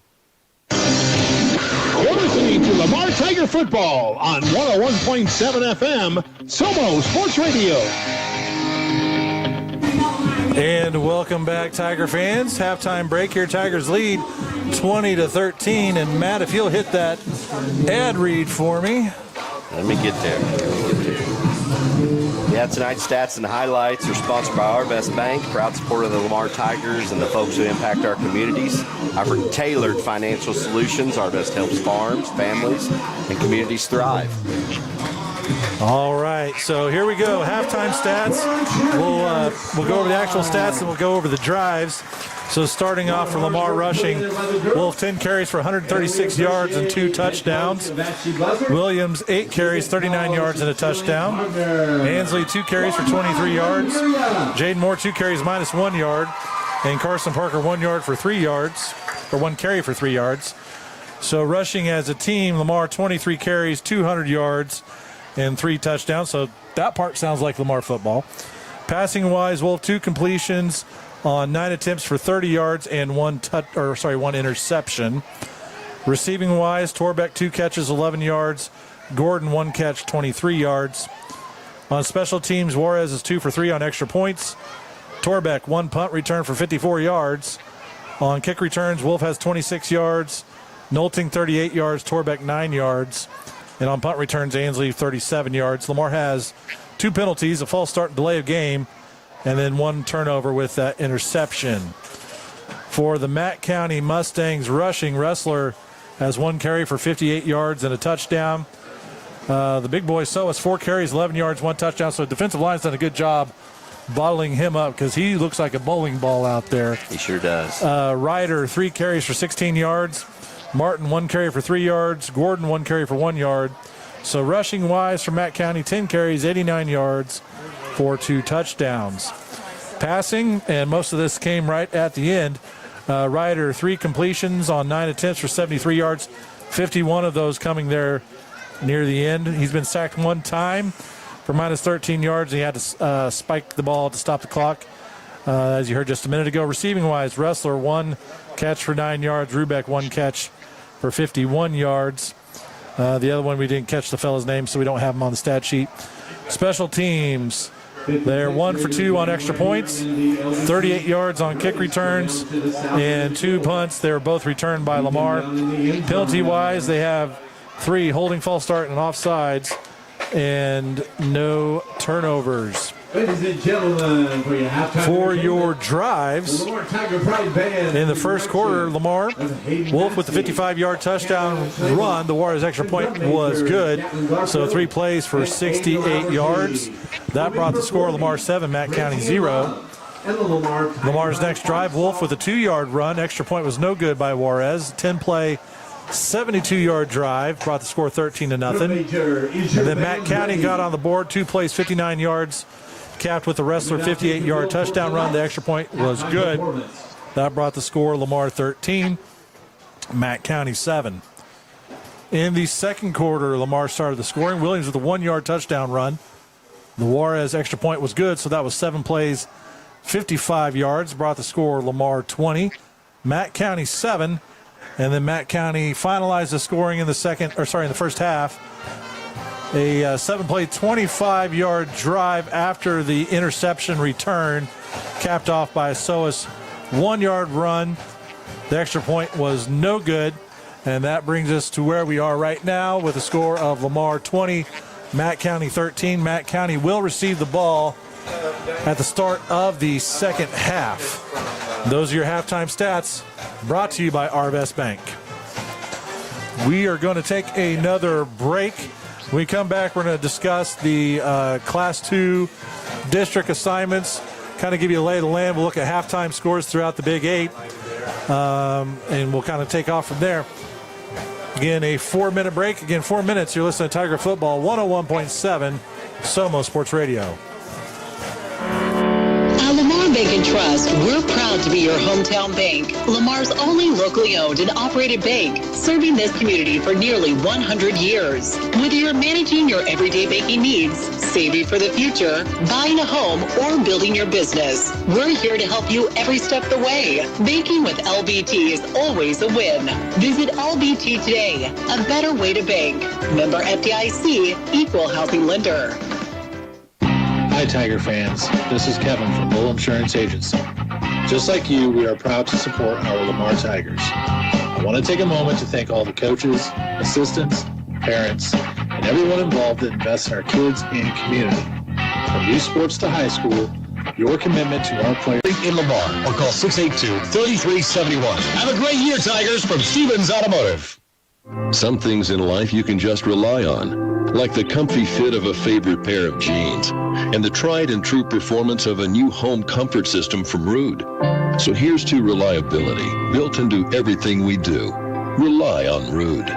Get reliable year-round comfort with the new HVAC system installed by the pros at Jones Plumbing, Heat, and Air, the local team you can rely on because the best is not too good for you. Give them a call at 682-2780 and find them fast in names and numbers. You're listening to Lamar Tiger Football on 101.7 FM, Somo Sports Radio. And welcome back, Tiger fans. About 11.5 minutes left in halftime. Tigers leading 20-13. As I said, we're going to talk about Class 2 district assignments that came out today. Kind of go all over the state and then some of our thoughts. So out of District 1, some of the teams that we've seen out there in the past, you have the likes of Caruthersville, Jefferson, and Festus and St. Vincent have made a little bit of noise in the past few years. District 2, you've got Bowling Green, and I imagine they're the team to beat until they're not. That one's a 6-team district over there. District 3, a lot of familiar opponents. That one's got Ava, Fairgrove, Forsyth, Liberty, Mountain View, Springfield Catholic, and Willow Springs. So you think that one's probably come down to your Ava, Fairgrove, and we'll see what noise Liberty, Mountain View makes. District 4 is where Lamar is this year, so a little bit of a different setup. We've got Butler, Diamond, El Dorado Springs, Holden up north from Kansas City. We've seen them a few times in the playoffs. Lamar, Sarcoxie, and Stockton. So Holden is in and Warsaw is out. Is kind of news there, which is helpful for the Tigers, but we'll see where the help kind of ends here in a minute. Actually, we're going to see that right now. District 5. So some of the big news across the state. Blair Oaks drops down to Class 2. They were in Class 3 last year, beating the Seneca Indians in the state championship game. So obviously a opponent we're very familiar with, and one that if you're kind of targeting what the playoffs may look like, there could be a head-on collision there between Lamar and Blair Oaks. Absolutely no stranger to Lamar. Blair Oaks, we played them 3 years ago in the state championship, and they were able to get the best of us. And then our second state championship way back in looking at the board here, that had been 2012. Coach Bshore was a junior that year and played Blair Oaks up in the Dome. An exciting game. The Tigers got some interceptions there at the end, and we ended up kind of handling it, but a very high-scoring game. And Blair Oaks is a good program. They've got good teams every year, but they're like us. They're a good program. They're built on fundamentals and foundations, so certainly some stiff competition. But so in that district, you do have two very tough opponents. You got Warsaw, which is returning a lot of talent from last year. You got Blair Oaks, And then sometimes that Father Tolton can make some noise along with the North and South Callaway. In District 6, you got Lafayette County, KIPP out of Kansas City, which has done fairly well in the past few years. A team that left that area is Pembroke Hill. They moved up to Class 3. They were a team that they had a lot of young talent last year, and Lamar handed them their first loss in the playoffs here at Thomas M. O'Sullivan. Class 7, Brookfield, Clark County, Macon, Mark Twain, Monroe City, Palmyra. Some names there that have kind of made some noise in Class 2 and thought that they would, we'd get to eventually maybe see some of them. The likes of Palmyra and Macon and Clark County 5 or 6 years ago was a really good team. That when Ava ended our season in 2019, Clark County went down to Ava and gave them all they wanted. Ava ended up winning and moving on to lose to Lutheran North state championship that year. So it's hard to know. They're far enough away from us. It's hard to know kind of what those teams are, and obviously we're not as familiar with them. So I've got question marks on my sheet, Kevin, on where we think some of these districts are. So. And then finally in District 8, you got Cameron, you got both the Bucks, you got East Buchanan, you got Mid Buchanan, Lathrop, Lawson, South Harrison, Trenton. So again, a lot of teams there that we've met in the past years in the playoffs, if you dig a little bit deeper in the record books. So that is your Class 2 district assignments. So when it comes to district play, good news for the Tigers. I like where we're probably sitting there with the competition that we'll see. Absolutely. Folks that we're used to playing, programs that are used to coming here and playing us, and those are the times when we get to actually, we've been beat up all season in the Big 8. Those are the times we get to actually see gives some young kids some chances to play, and we call those program nights. And so it's good to have those and familiar foes in districts. Not much new there. All right, I'm going to open up score stream here. I'm going to have scores from the Big 8 and then other teams of note that we've talked about. So I'm just going to go in order as they come on my phone here. So Lawson versus Warsaw. Lawson 7, Warsaw 6 right now. That is in the third quarter. South Shelby 8, Harrisburg 8. That's at the half. Fairgrove 17, Mountain Grove 14. That's at the half. Marionville all over Stockton 30-8. Carthage 43, Waynesville 0. That's at the half. Springfield Catholic 17, East Newton 6. That's at the half. Tight one down in Cassville, showing Seneca 14, Cassville 7. Yeah. I'll be a Cassville fan on that one. North Platte 16, Butler 16. That's in the third. Webb City knotted up with Lebanon 7s in the third quarter. Nevada all over Monette 43-6 at the half. Lockwood 12, Archie 14. Archie was a state champion last year in 8-man. Clark County 12, Bowling Green 12. That's at the second quarter. Liberty, Mountain View 24, Stratford 0. That's at the half. Monroe City 14, Valley Catholic 27. That's in the second quarter. Holden Crestridge, no score shown. Adrian, no score shown. Pembroke Hill 35. Southeast 0. That's in the first. Don't see a Mount Vernon Aurora score yet. Eldo 20, Kabul 0. I don't see a score in the Jasper game or the Greenfield game. Joplin 14, Kickapoo 0. And Mid Buchanan, that was yesterday, 54-6. And those are all the halftime scores that I can find at the moment for you.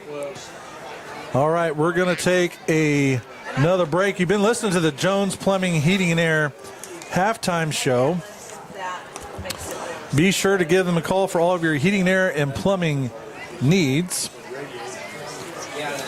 You can find them on the phone at 417-682-2780. They are your local Rude dealer. Chris and Becky, if you got something wrong with your heating and air or your plumbing, they can get it fixed. They've helped me out in a pinch time or two. We're going to go ahead and take another break. We're going to take a 4-minute break and come back. We'll have second half action. Again, 4-minute break. You're listening to Tiger Football 101.7 Somo Sports Radio. Eisenhower Lumber is your full-line lumber and hardware store, working to provide contractors, carpenters, and the do-it-yourselfers quality products and friendly service at competitive prices. How about Valspar Paint and Holland Grills? Eisenhower Lumber is your source for plumbing, electrical, paint, building materials, millwork, and lawn and garden. Eisenhower Lumber, 903 Gulf in Lamar, or call 682-5545. Find them fast in names and numbers.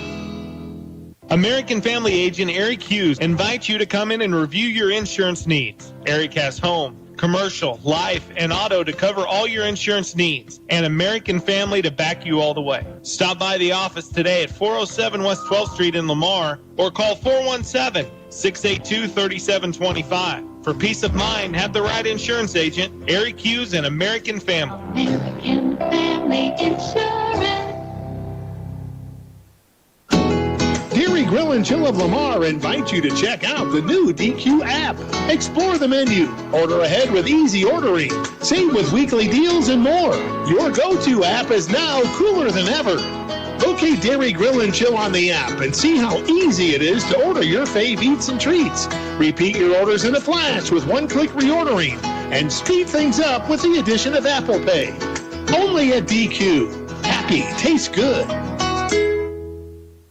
Clements Plumbing, Heating, and Air would like to wish the Tigers coaches and all involved with the program a great season. Clements Plumbing, Heating, and Air has been serving the needs of the people in the area for years. With a trained staff of technicians, they can do the job big or small, whether it's plumbing, heating, or air. They get the job done right the first time and at a price that's hard to beat. The staff and management, always a proud supporter of Lamar Tigers athletics and the entire school. Don't forget to schedule your appointment to get your system checked out before it begins to have problems. Clements Plumbing, Heating, and Air, located at 400 West 12th Street in Lamar. Give them a call today at 417-682-3797. Going across town or across the country, the Lamar Travel Plaza 66 has what you need. The convenience store has plenty of food and drinks to stock up for the game or the road trip. When you need fuel, get one of the best-selling fuels with Phillips 66. There's an ATM to fill your pocket and great hot and ready food in the deli, plus Hunt Brothers Pizza to keep you going. Lamar Travel Plaza Phillips 66 also has a stock trucker store, propane bottles, a public fax, and copier. The Lamar Travel Plaza, Phillips 66, Highway 160 and I-49, Lamar, Missouri. It's Friday Night Lights in Lamar, and the Tigers are driving down the field. But you know what's even better than a touchdown? Getting into your dream home with a mortgage. That's a win every time.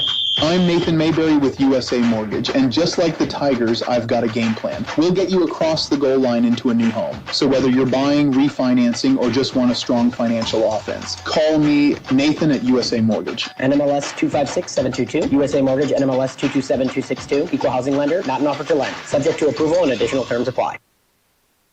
Farming is a competitive business, which is why the 4 state farmers entrust their grain handling to Brandt, like Brandt's Field Grain Belts, capable of moving up to 14,000 bushels per hour. These belts are the most efficient in their class, saving you time and money. Our full line of augers, belts, carts, and vacs gets the job done every time. So if you're looking for an advantage at harvest time, get yourself some worry-free performance from Brandt and lead the field. Check out Seton Farm at their new location at 33 Northeast 1st Lane, just north of McDonald's in Lamar. Check them out online at SetonFarm.com or give them a call at 417-682-6465. Missing that human touch with your bank? Come talk to a real person at Community National Bank and Trust, your local bank that's small enough to know you, yet big enough to offer the best products. Your busy lifestyle requires banking options like mobile deposit and people-to-people pay. With locations in Southeast Kansas and Southwest Missouri, let Community National Bank and Trust keep your finances safe and your spending smarter. Visit mybankcnb.com for a location near you. Community National Bank and Trust, federally insured, locally awesome. You're listening to Lamar Tiger Football on 101.7 FM, Somo Sports Radio. And welcome back, Tiger fans, the Jones Plumbing, Heating, and Air halftime show. Be sure to give them a call for all of your heating and air conditioning needs at 417-682-2780, your local Rude dealer. They got you forgot to remind me of the 3-minute reset. Come on, man. You got one job. One job. All right, I'll forgive it this time. 3 minutes until game time, or 2:40 now. But your Tigers lead 20-13. And again, I don't know if you could have asked for a whole lot more. Of course, the interception that hurt, that ended up being a score. But again, for a young team, a lot of those guys, first, true varsity starting experience. I think they've handled themselves pretty well. They've been pretty stout on defense. There's just a couple. One was kind of a fluke play with that 51-yard reception. So far, they've done a pretty good job against Matt County. We'll see how they look in the second half. And I think you're right. You kind of saw Matt County had some hands on some hips in the first half. That's only going to get worse as the second half progresses, and we'll see if Lamar can stay fresh. A lot of the kids that I've talked to from Lamar and just excited about how the summer went, and strength and conditioning is never their favorite thing, but always been a strength of the Lamar teams of the past. We've been dealing with some cramp issues, Trent and some other kids, but Dave and the training staff, getting them rehydrated and going. But all in all, the kids look pretty good. A couple big hits here and there where they were a little bit slow to get up, but I think the energy's there, and we look to have a good second half. 1 minute left till the second half kickoff. Again, Matt County will be receiving the ball to start the second half. Again, if you didn't hear it in the first half, just tuning in. Tonight they did dedicate the field to Coach Scott Bailey. So he was out there for the pregame festivities.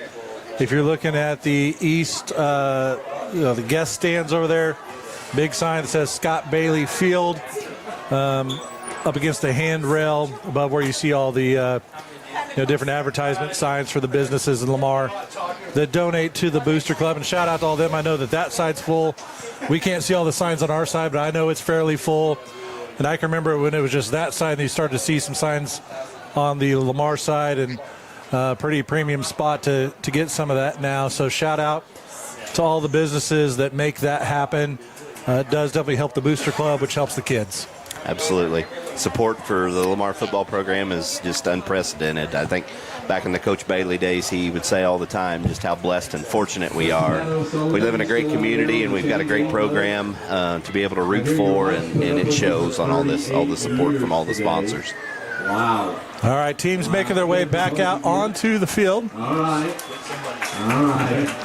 Lamar will kick the ball from the north down to the south. Matt County's got two return men set up shop around the 10-yard line.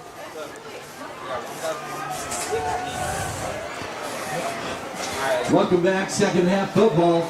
Kickoff is brought to you by Lamar Bank and Trust. And here we go. Kick off football season, the new account or loan from LBT.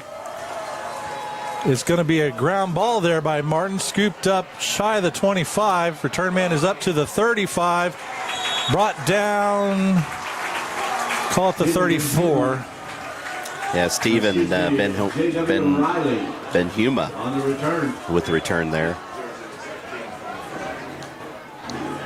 Brought down the Dominic Gordon, number 45. So first down and 10 for the Mustangs. They'll start this second half.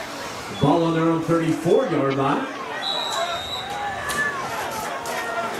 Two receivers to the right, one to the left. Quarterback and pistol, running back behind them. Going to be a pass play looking to his left. Now back to the center of the field. Pass is incomplete. Pass is incomplete. Good coverage. Yeah, Braden Wolf does a good job in coverage there. Gets that hand down there and knocks that ball down. Brings second down and 10 for the Mustangs. Again, ball marked at the 34. Two receivers right, one left.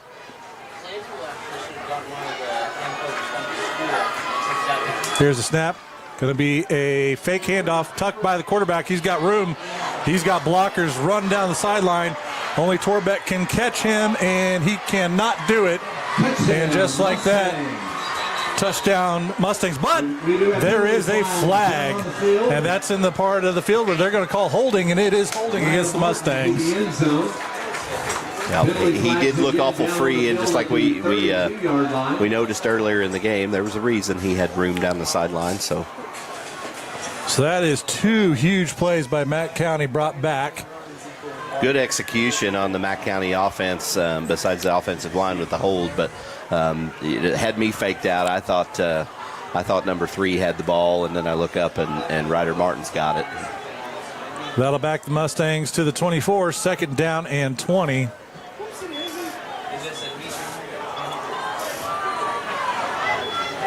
I believe it was a holding call against the Mustangs. Brings up 2nd 20 for the Mustangs. Good to see them. Good to see them behind the chains early in the second half here. 2nd and 20 Mustangs. Mustangs still trying to get personnel into the game or the call here. 14 left on play clock. Mustangs still in the huddle. Now they break. 2 receivers left. Now one goes in motion. Going to be a sweep around to the right side. Tigers in pursuit and going to be brought down for a loss.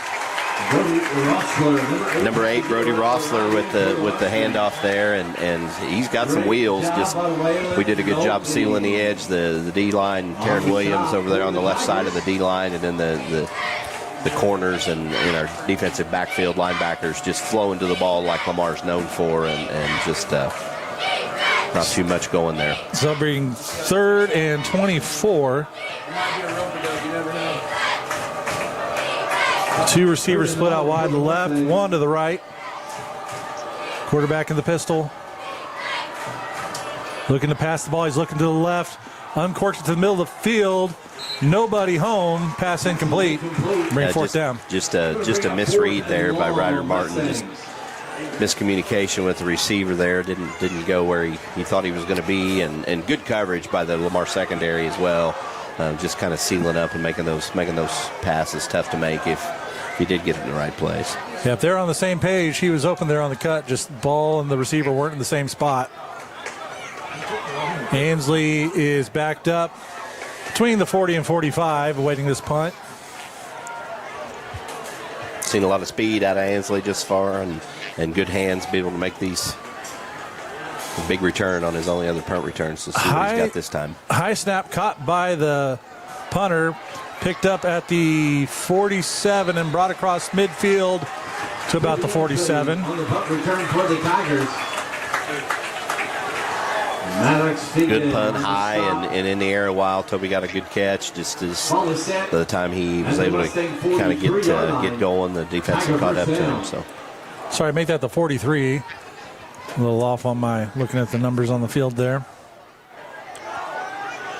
It's about a 10-yard return or so.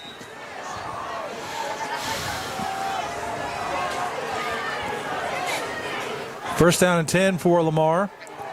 And ball on the 43, so they're already across midfield. Torbeck split out wide to the right. 10 seconds on the play clock. Williams is in the backfield with Wolf. Wolf's going to keep the ball. Up the middle he goes. Met by a wall of Mustangs. Ball comes out late, but the play was already called dead. Short gain on the play of about 2 yards. Wolf running hard, just not the weight and size that some of the backs and quarterbacks that we've had in the past, but certainly lots of speed and runs with lots of heart. Yeah, that's a sophomore out there. He's played receiver in past years that I've noticed. I haven't seen him so much at the quarterback position. So stepping up into a new role and doing a pretty good job tonight. 2nd down and 8 Tigers. Torbeck split out wide to the right. Williams in the backfield again with Wolf. 3 seconds on the play clock. They do get the play off. Wolf's going to keep the ball. He's trying to go up the left side. Dives forward for a couple yards. Maybe a little bit of a busted play there, miscommunication, and 2 on the play. Braden's able to salvage a few yards out of it. On the stop. Brings up about 3rd and 6. That's 140 yards on the ground for Braden tonight.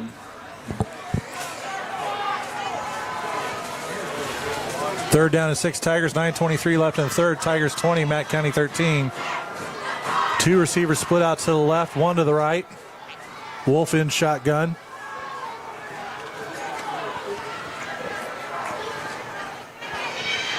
One receiver goes in motion. Looks like it could be a pitch play here. Wolf keeps it. He's got a seam. He's got a first down. And brought down at about the 27. Be a first down. Tigers shift in and load up the right side of the line there with a little bit of heavy, and Taryn Williams makes a nice block and frees up Braden Wolf for another nice gain from the sophomore. First down brought to you by Stevens Automotive. Tigers keep the drive alive like Stevens Automotive keeps your car rolling. So that's a 12-yard gain by Wolf. One receiver left, two to the right. Wolf in shotgun. 6 linemen up close to the defensive line for Mack County. They're selling out for the run. Wolf with the ball. He's got a blocker, and he's free. One man to beat. Cuts back inside, brought down. Ooh, I think he probably should have just kept going. But we do have a flag. I think that one's probably coming back. He tried to dance around that last defender, but I think it's going to all be for naught, and it is a holding penalty. Yeah, and it's coming back, but nice tackle, defensive play there by number 2, Maddox Fegan from Mack County.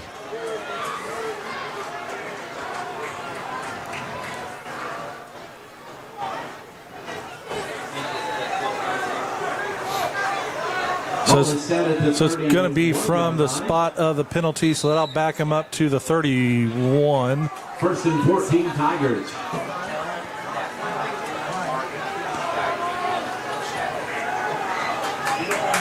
So first down and 14 for Lamar. Torbeck to the right, 2 receivers to the left, 5 seconds left on the play clock. They're still chatting it over. They get the snap away. Wolf with the ball up the middle. He goes. Nothing there. He's upended. No gain on the play. Big Mack County D line just kind of just did their job, and Braden just didn't really have too many places to go. You got a Mack County player cramping up now, and that's one of the things in the past. You had some bulkier, quarterbacks. We're just going to call them athletes. Yep. Athletes in the backfield for Lamar that they can take that pounding and just keep running up the middle.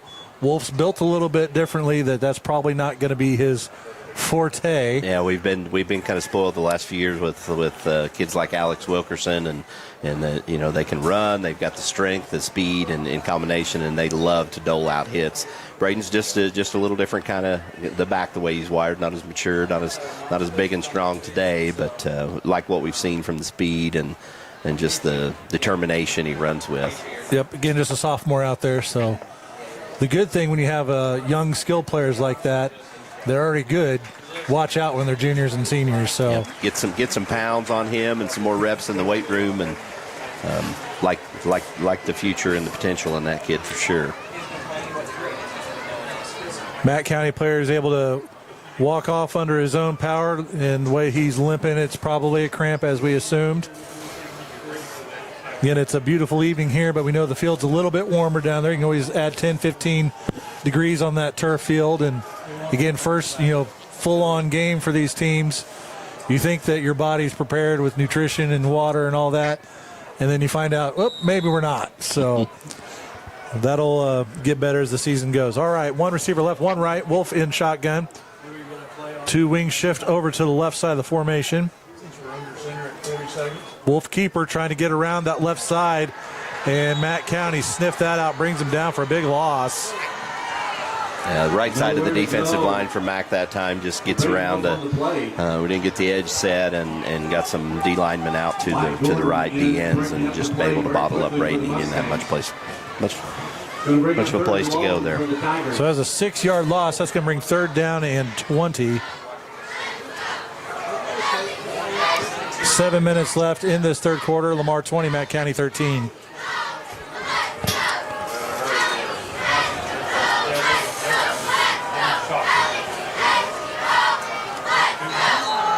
And we have a timeout, I believe. Timeout called on the field by the Tigers going to think about it. 6:51. We're going to take a 30-second break. Again, 30 seconds. You're listening to Tiger Football. 101.7 FM, Somo Sports Radio. At Arvest Bank, we believe that farmers grow our communities in more ways than one. With every field planted and crop harvested, you're moving our communities another step closer to a more resilient future. That's why we're committed to standing with you, offering tailored financial support designed to help your operation thrive. Together, we can build a prosperous future for our farms, our families, and our communities. Harvest Bank. We believe. You're listening to Lamar Tiger Football on 101.7 FM, Somo Sports Radio.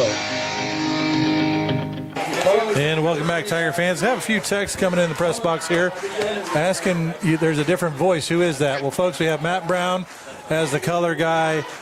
This year had Eric England for the past couple years. Appreciate the time that he put in on Friday nights and basketball nights as well. But Matt's stepping in to the spot this year and doing a mighty fine job so far. Appreciate it. Receivers, 2 to the right. Wolf in shotgun on this 3rd and 20 play. Tight end shift to the left. And that's going to be offsides. We'll see if they say offsides or false start. There's going to be a little bit of discussion here. And they're going to say false start. False start against the Tigers.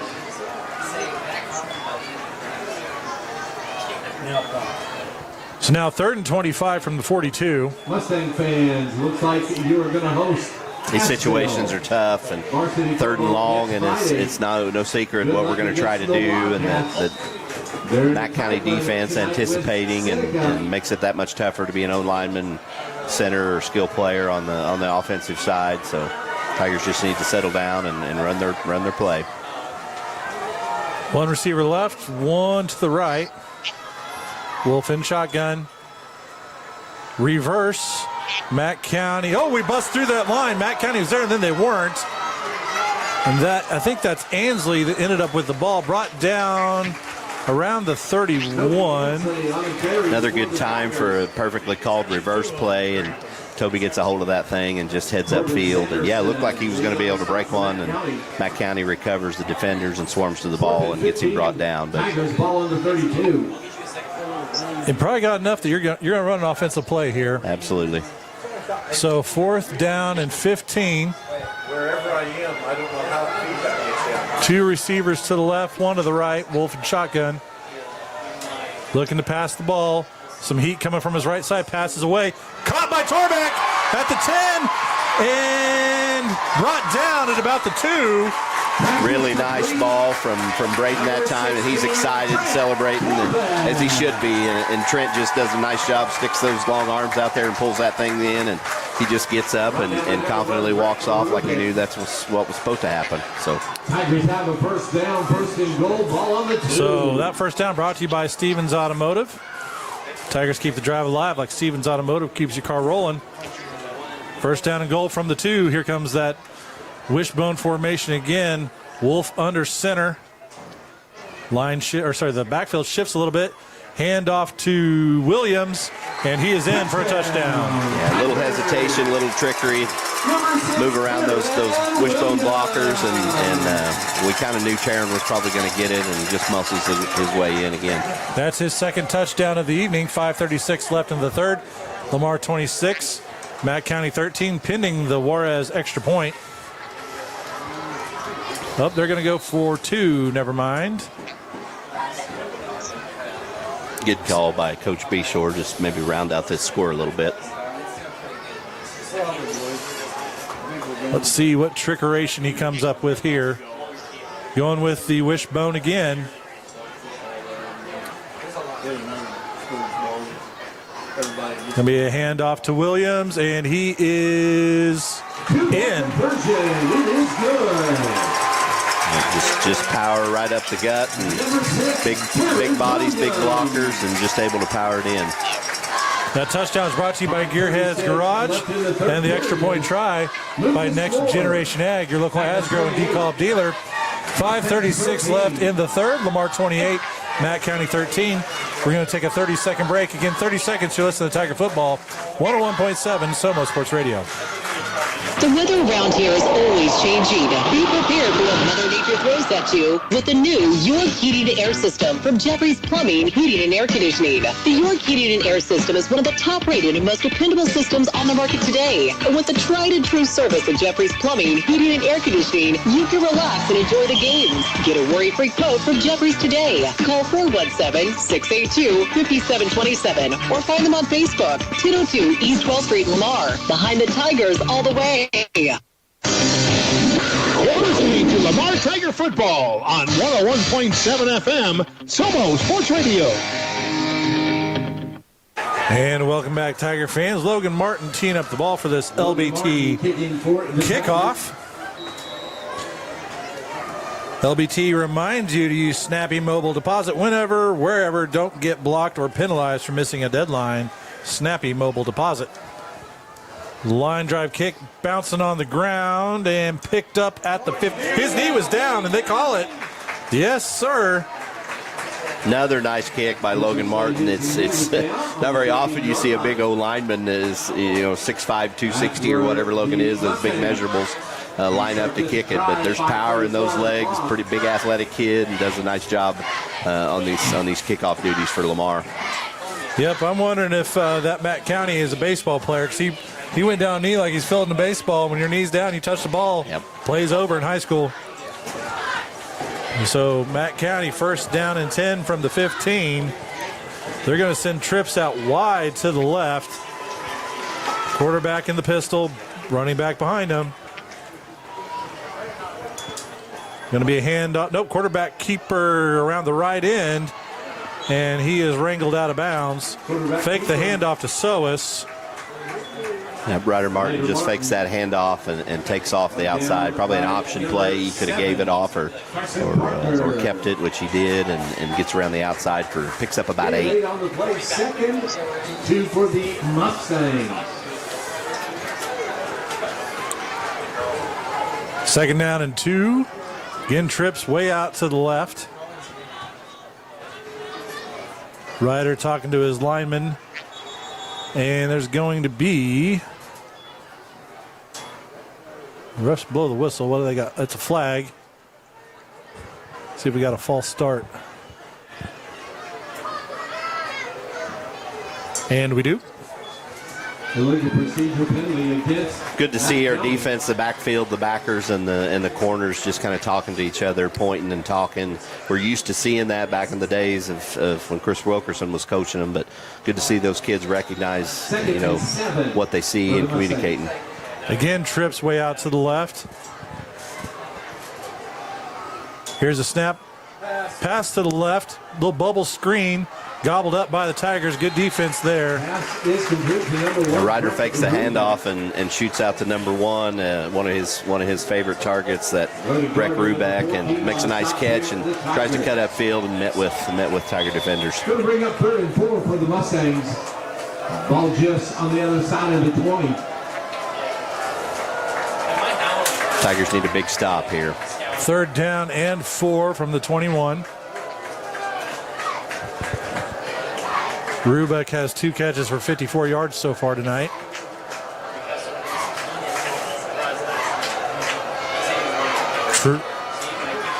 Quarterback scrambling around, looking to the right, passes away, overthrows his receiver just over his outstretched hands.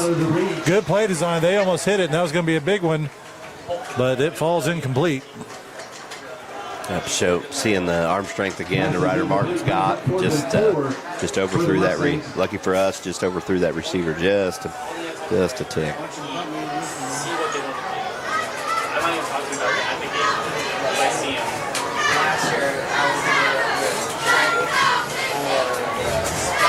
Punt team on for Matt County. Ansley scooting back to about the 45. And is partially blocked by somebody. Flag on the field. I think it hit the back of their guy. He hit the back helmet of one of their players.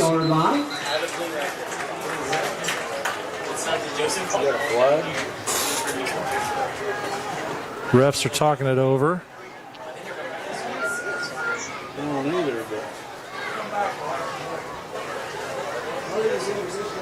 Penalty on Matt County. Illegal shift. Looks like the penalty against the Mustangs. And they're going to see what Coach Bshore wants to do.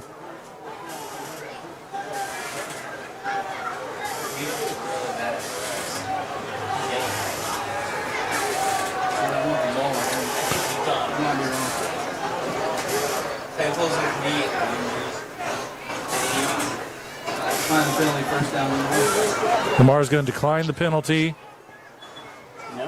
Or get the yardage at the 5-yard penalty. 30. Set the ball at the 37-yard line.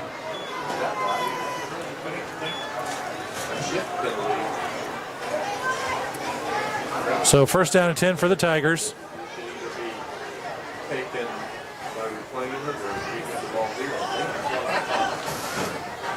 One receiver out to the left, that's Torbeck. Ainsley split out to the right. I think the Matt County coach is trying to talk to the side judge there, what's going on. Yeah, had to switch some balls there. Sometimes you just have that problem. Yep. Oh, we got the wrong one again. Or no. All right.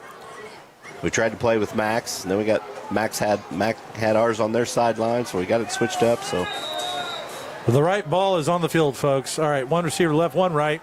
Quarterback in shotgun. Ainsley goes in motion right to left. Quarterback keeper by Wolf.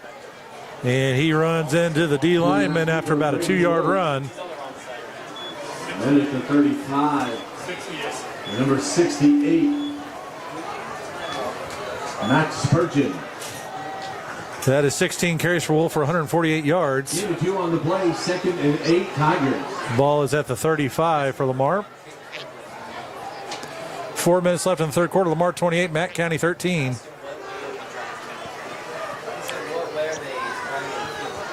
Torbeck split out to the left, Ainsley to the right.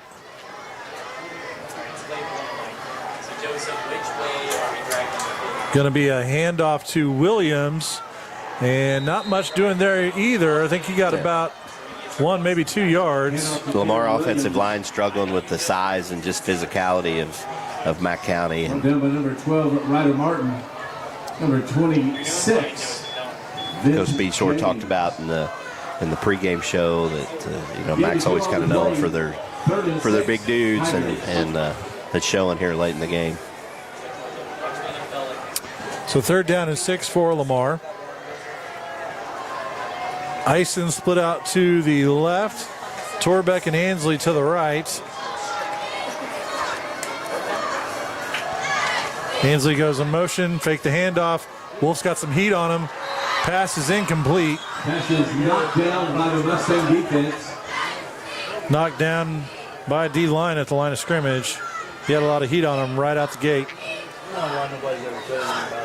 Yep. Again, just aggressive Mac County defensive line, just kind of breaking their way through. Tiger offense staying on the field, 4th down and 6. And Bshore wants a timeout to talk about this. We're going to take a 30-second break. In 30 seconds, you're listening to Tiger Football, 101.7 FM, Somo Sports Radio. Going across town or across the country, the Lamar Travel Plaza 66 has what you need. The convenience store has plenty of food and drinks to stock up for the game or the road trip. When you need fuel, get one of the best-selling fuels with Phillips 66. There's an ATM to fill your pocket and great hot and ready food in the deli, plus Hunt Brothers Pizza to keep you going. Lamar Travel Plaza Phillips 66 also has a stock trucker store, propane bottles, a public fax, and copier. The Lamar Travel Plaza Phillips 66, Highway 160 and I-49, Lamar, Missouri. You're listening to Lamar Tiger Football on 101.7 FM, Somo Sports Radio. And welcome back, Tiger fans. Again, just under 3 minutes left in this third quarter. Lamar 28, Matt County 13. It's 4th down and 6 for the Tigers. Ball on the 33-yard line. Two receivers split out to the left. Wolf in shotgun. Gonna look to pass the ball. Pass is away. He overthrows Jaden Moore. Had a good look there, but gonna be a turnover on downs for Lamar. Yeah, good design play. We had the blocking. Was able to get a clean throw. Just overthrew just a little bit. So Matt County will take over on downs.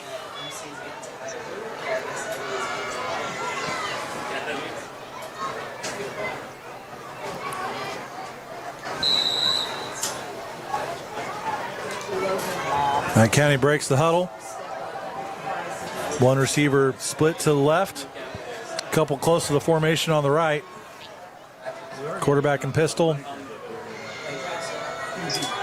Looking to quarterback keeper. Ryder takes off to the right side and sheds a couple tackles. Finally brought down near the 40-yard line. Number 8, Briar Eatson, was able to get a hold and bring him down for what could have been a bigger gain, but just hung on, and Ryder Martin picks up 6, brings up second. Came up on the stop for the Tigers. Ryder's got 5 carries, 31 yards. Mustangs. 2 receivers to the left, 1 to the right.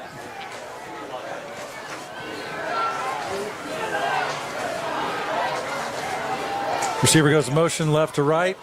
Ryder's going to keep the ball. He's got a first down. Brought down at the 47. Ryder Martin, quarterback keeper, picking up a first Ryder down. runs with some power. We haven't seen a lot of that up the middle stuff from him. Just tries to utilize his speed, but he brings the power that time and lowers his shoulder and gets a good gain. Yeah, I think that's Ansley coming off field, holding on to his arm.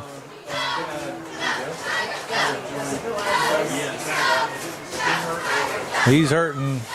He goes and finds Doc Ogden on the sideline real quick like.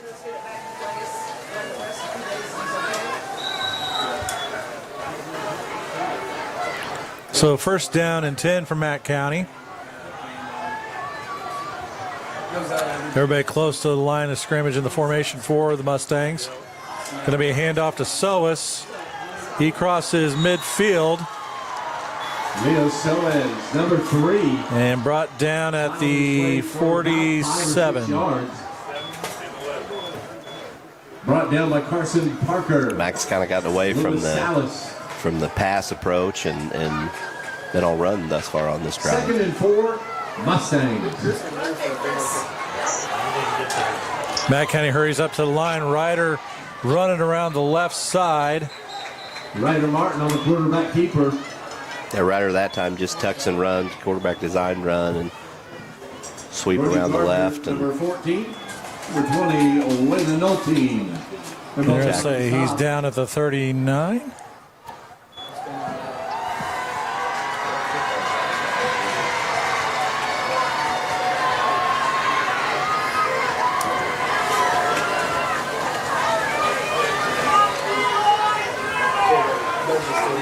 .121 left in the third. Lamar still up 15, 28-13. That was a 14-yard gain. So Ryder's got 7 carries for 52 yards. Maybe there was a penalty on that one. Let's see. White Hat's got something to say. Penalty on Lamar. Substitution penalty against the Tigers. It is declined. Ball is set at the Tiger 39. First down, Mustangs. So again, ball on the 39. 1st and 10 for Matt County. 1 receiver out to the right. Couple to the left, close to the formation. Quarterback in the pistol, running back behind him. Going to be a handoff. Nope, a pass. Good fake handoff. He hits Wyatt Gordon, number 9. Wyatt Gordon on the pass. Braden Wolf, number 5, on the stop. Yeah, just good, well-designed play. Gordon cuts to the inside and good pass by Martin. And ball is set at the Tigers just a quick pop 27-yard pass. line. Pretty hard to defend. Down to the 27.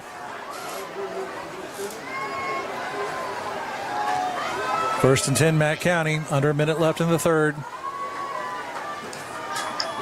Going to be a handoff to Soas. And he's still on his feet. Hard man to break down. Breaks more tackles.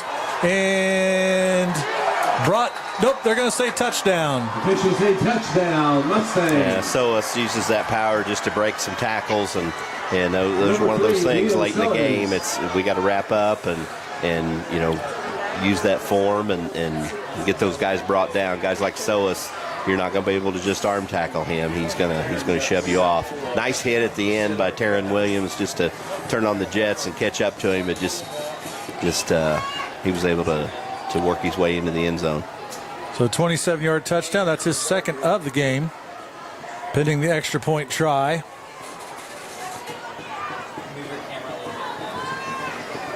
Here's a snap. Kick is up, and it is good. Extra point is good for the Mustangs. Kind of a high kick. One of those from the booth. It's hard to tell whether it was in or not, but definitely good. 31 seconds left in the third. Lamar 28, Matt County 20. We're going to take a 30-second break. Again, 30 seconds to listen to Tiger Football, 101.7 Somo Sports Radio. Hi, Tiger fans. This is Kevin from Bull Insurance Agency. Just like you, we are proud to support our Lamar Tigers. I want to take a moment to thank all the coaches, assistants, parents, and everyone involved that invests in our kids and community. From youth sports to high school, your commitment to our players is appreciated. Just like the Tigers, my team at Bull Insurance Agency will work hard to protect what matters most to you. So stop by or visit us online at bullinsuranceragency.com. You're listening to Lamar Tiger Football on 101.7 FM, Somo Sports Radio.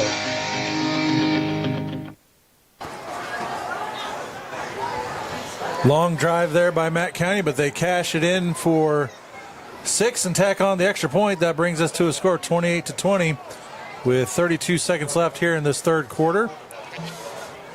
You have Waylon Nolting back deep to return this kickoff. And it's kind of picked up by Torbeck at the 25. His knee was also on the ground.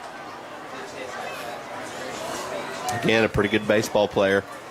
Officials saying he was on the ground. Yep. Tigers will start this drive from their own 25-yard line. Tigers need to bring some more energy. We've just been a little stagnant kind of on both sides of the ball, and need to step it up here in this possession. Ball on the 25-yard line for Lamar.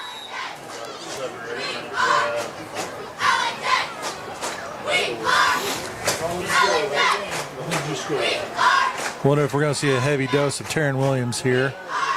He's in the backfield with Wolf. One receiver left, one right.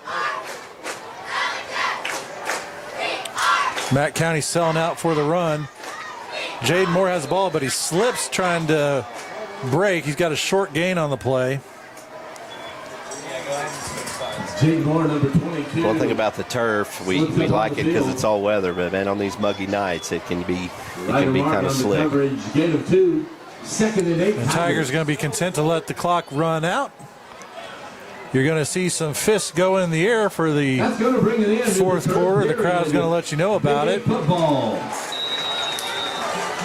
There they are. So at the end of the third, it's Lamar 28, Matt County 20. We're going to take another quick break, 30-second break. Again, 30 seconds. You're listening to Tiger Football, 101.7 FM, Somo Sports Radio. McDonald's of Lamar is proud to be a supporter of all area athletes and students. McDonald's of Lamar is proud to be members of the Lamar community. And whether you dine in or drive through, they strive to give you the best and most courteous service around. McDonald's of Lamar. Make them your first stop before each game and check out their full menu of great food, drinks, coffee, and ice cream. McDonald's of Lamar, proudly supporting the Lamar community. You're listening to Lamar Tiger Football on 101.7 FM, Somo Sports Radio. And welcome back, Tiger fans. Lamar's still on the sideline coming out of this quarter break. Trying to find some Big 8 scores here. East Newton up on Springfield Catholic 20-17. Seneca 33, Cassville 21. Nevada 50, Monette 20. As we start this final quarter. Second down and 8 for Matt County as we start the fourth quarter. For Lamar. Wolf in shotgun, going to be a handoff to Williams, trying to find some running room. Nothing doing there. Looks like no gain. On the carry. Yeah, that Mack County defensive line just continues to give us a little bit of fits. I mean, they're stacking 6 up there. We only beat them by 3 last year. Bring third down and 8 for Lamar.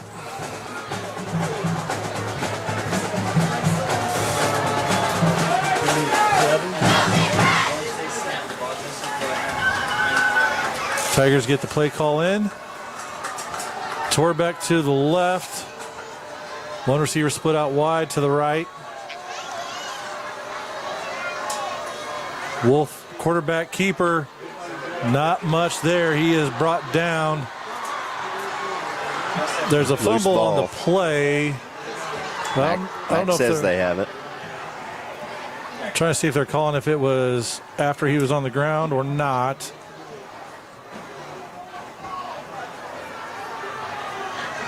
They're going to say Matt County ball. The Mustangs come up with the ball.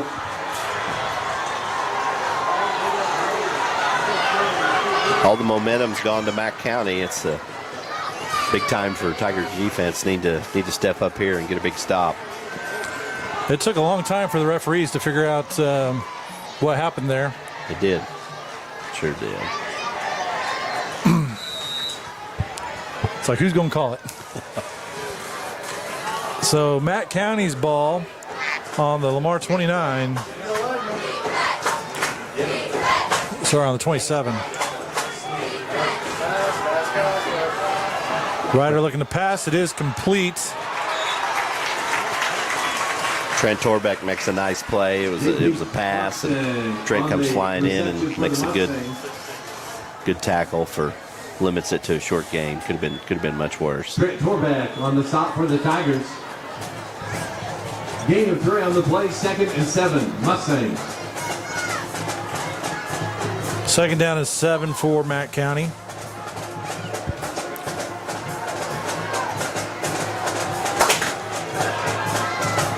Two receivers to the left. Now one goes into motion. Handoff to Soas. Up the middle he goes. And brought down after a gain of about 4.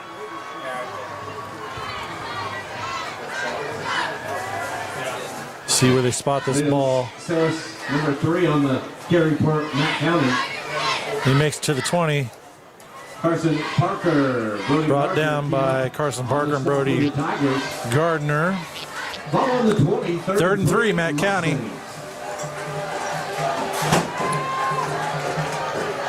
Trips to the right, up against the formation. Quarterback in the pistol. Ryder's going to keep the ball.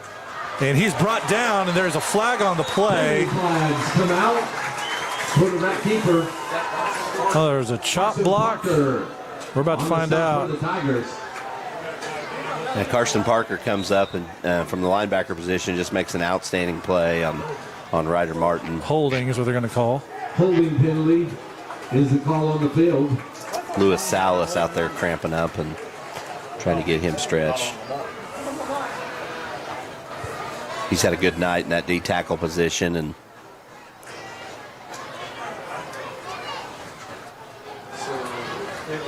Logan Martin comes in potentially to replace him.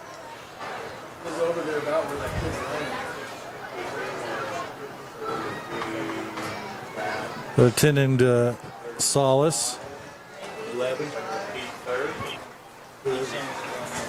11's Lewis Salas. And he's coming off under his own power, trotting. Again, just cramping up out there. Ball's now back to the 30.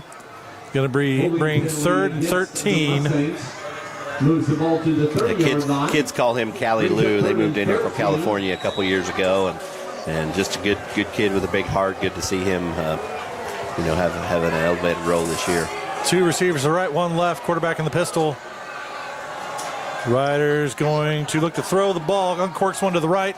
Hits his receiver at about the 15 and brought down at the 10. That's Rubeck. Number 1 on the reception for Matt. Rubeck shows that speed again, and Ryder shows that arm, and just good connection from them. We kind of had it covered, but just the measurables, just be able to use that height to his advantage, those long arms, and just reach up and pull it down, and then able to put a move on there at the end and get an extra couple yards after the catch. Matt County back up the line looking to keep the ball as Ryder trying to get around the left side. And he is in for a touchdown. Touchdown, Matt County. Number 12, Ryder Martin.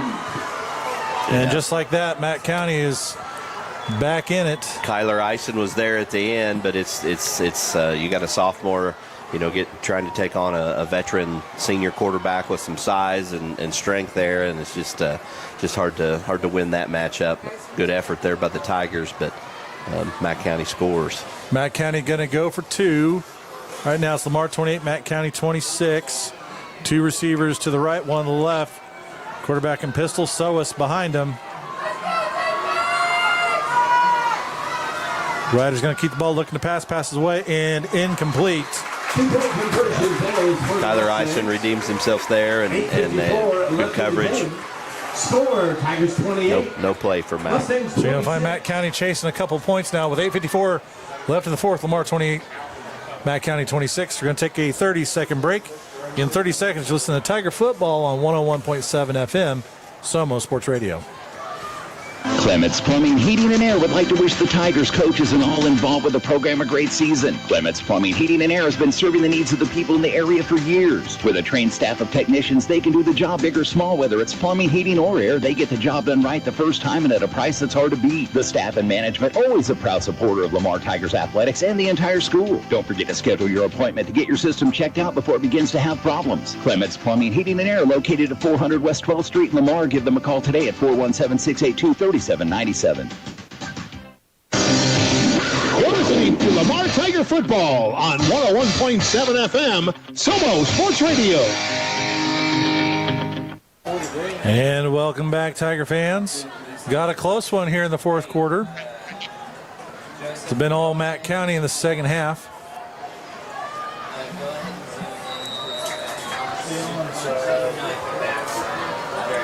Here's the kickoff, line drive kick. Nolting picks it up around the 8, up to the 15, splits some defenders down to about the 21 or 22.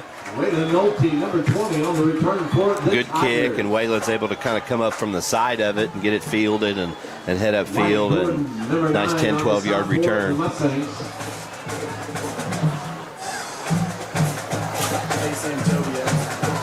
Let's see what the Tigers can do with it. It's about time for one of those classic Lamar Tiger Brotherhood clock-eating drives. Yeah, you could use one that's about 8 minutes and 46 seconds for all I care. Absolutely. So 1st and 10 from the 22. That was a 14-yard return by Nolting. Get another young guy out there. He's a sophomore, I believe. Absolutely. 9 seconds left on the play clock. Tigers still talking about still getting personnel in. They're going to have to take a timeout. And they do. So another timeout burned there. A little miscommunication there on the play call. That drains the Tigers of all their timeouts. Take another 30-second break. 101.7 Somo Sports Radio. McDonald's of Lamar is proud to be a supporter of all area athletes and students. McDonald's of Lamar is proud to be members of the Lamar community. And whether you dine in or drive through, they strive to give you the best and most courteous service around. McDonald's of Lamar. Make them your first stop before each game and check out their full menu of great food, drinks, coffee, and ice cream. McDonald's of Lamar, proudly supporting the Lamar community. You're listening to Lamar Tiger Football on 101.7 FM, Somo Sports Radio. That last play, something you'll see them clean up through the season. You know, coming out of a change of possession, you really hate to have to burn a timeout there. You think everybody would be on the same page, but Lamar's going to play the rest of this game with no timeouts. One receiver out to the left. Everybody else close up to the line. Wing goes into motion. Wolf is going to keep the ball. Going to be close to a first down on that run. Fake that jet sweep across. Carson Parker was streaking off the left side, and Braden just tucked it and ran straight up the middle and had a wide open run. Good gain for a first down. First down brought to you by Stevens Automotive. Tigers keep the drive alive, but Stevens Automotive keeps the car rolling. Ball at the 32. Again, trying to get everybody into the formation here. Under 10 seconds left on the play clock. Two receivers to the left. Wolf's going to have a quarterback keeper. There is a penalty flag. Penalty flags come out. Quarterback keeper again for the Tigers. And it will be an illegal shift. Illegal shift to penalty. I'm not sure what quite happened there. Jaden Moore come up behind Braden, and they faked the handoff to him, and then he took off as the lead blocker. And all these things, getting set and getting the timing and an offense that's got a lot of misdirection and different things in it like Lamar's. It just takes reps to get those things lined out, and we'll see these kinds of things improve as the season goes on for sure. 1st and 15. Just over 8 minutes left in this ball game. Lamar leads by 2, 28-26. Two receivers to the left. Wolf in shotgun. Handoff to Williams. Go. He breaks some tackles. He's got nothing but daylight. He's got some fast cats on his tail. And touchdown, Taryn Williams. What a run by that young man.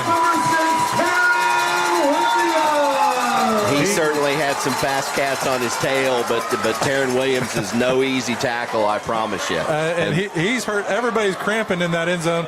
We got linemen cramp. We got cramps everywhere. Yep, Taryn, you could see him kind of pull up and just muscle through. I think the cramps or hope it's not a hammy issue. It looks like it's probably just cramps. He's up and walking now, but.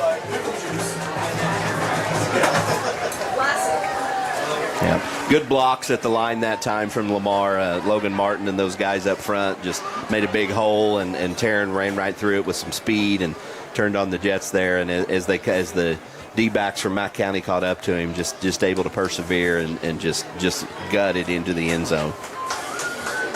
Just the kind of play, Kevin, we needed for momentum for Lamar and shift the energy here just at the right time. Yeah.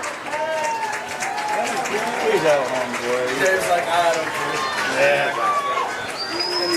Yeah. Chris Juarez lines up for the extra point. Just going for one this time. Tigers lead 34-26. Extra point try brought to you by Next Gen Ag.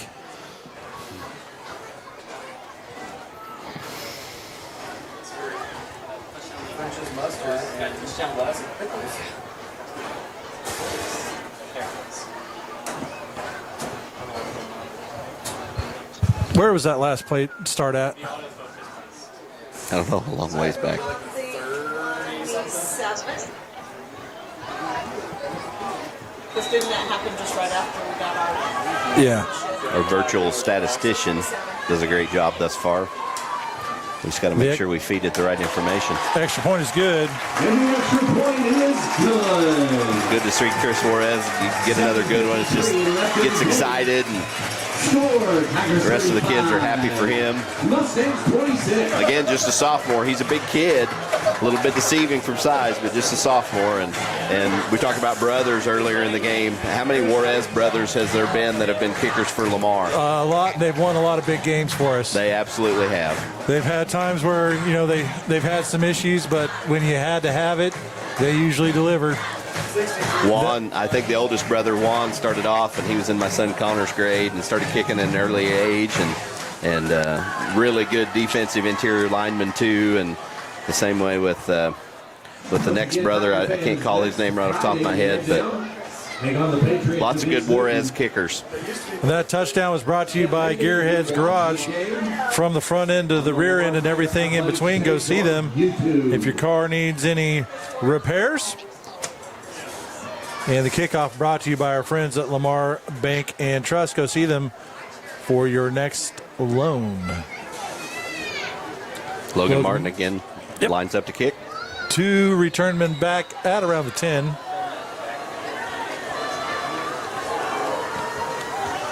Line drive kick. Good kick, and in the end zone for a touchback. Another good boot. It probably could have been fielded, but it first touched ground probably about the 9-yard line, and it had some speed on it. Would have been a hard one to field. And I think the return man thought I was going to go out of bounds. It was kind of on that left sideline from where we were sitting, but them are the scary kind to try to field.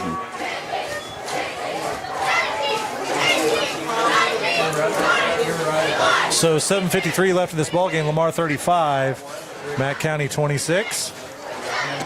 Need a good defensive stand here. One receiver split out to the right. 2 close to the formation to the left. Quarterback in the pistol. Going to be a handoff. Nope, Ryder keeps the ball, and he's got some daylight. He's up the sideline, and we're wanting a holding call, but nothing there. That's going to be a touchdown. Yeah, long run. Sure looked like there was a holding call about the 45-yard line. There's a flag. Let's see what that's for. We got some chippiness going on. We got penalty flags out. Coaches do a good job of getting everybody kind of reeled in, and the officials do too, getting everybody separated. Nothing major, probably just some jawing. It's high school football, high emotions, close game. All right, here's the white hat with the call. And touchdown's good. Touchdown, McDonald County. They gotta call a sideline warning.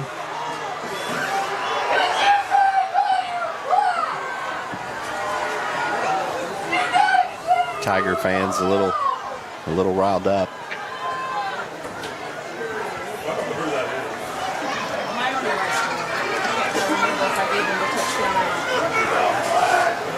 Number 10, Ben Huma, ready to kick the PAT for Mac. Looks like they are just going for one. That gives Ryder 163 yards on the evening. 7:36 left in this ball game. We haven't updated the score here yet. 35-32, kick is up, and it is no good. I don't know if somebody got a piece of that one or if he just didn't make good contact, but falls well below the goalpost. So that gives Lamar a little bit of breathing room. Mustangs 32. But you hate those quick strikes. It gives them a little bit of hope over there on the Mack County sideline. They did that last year. If they would have had one more drive in them, may have been a different outcome. Yep. So the Tiger offense needs to do something here. We're going to take a 30-second break. Again, 30 seconds, Tiger football, 101.7 FM, Sumo Sports Radio. American Family Agent Eric Hughes invites you to come in and review your insurance needs. Eric has home, commercial, life, and auto to cover all your insurance needs, and American Family to back you all the way. Stop by the office today at 407 West 12th Street in Lamar or call 417-682-3725. For peace of mind, have the right insurance agent, Eric Hughes and American Family. American Family Insurance. You're listening to Lamar Tiger Football on 101.7 FM, Sumo Sports Radio. Knolting back deep to return this kick. And it's a little pooch kick picked up at the 28. Looks like by Carson Parker.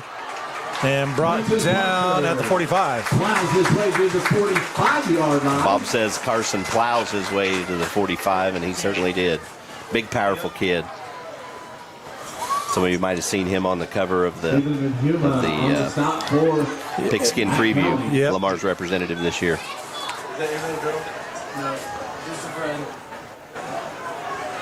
So a 17-yard return. First down 10, Lamar, 45-yard line. 7.5 minutes left in this ball game.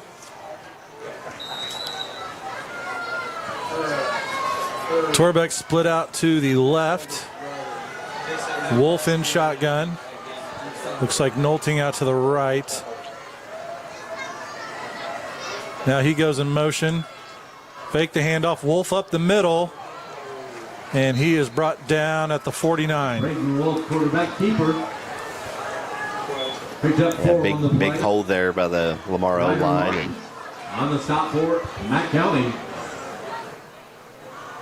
2nd and 6, Tigers. Braden gets to the second level, and the backers pick him up. And good gain. If we can get 5 yards every time, we'll take it.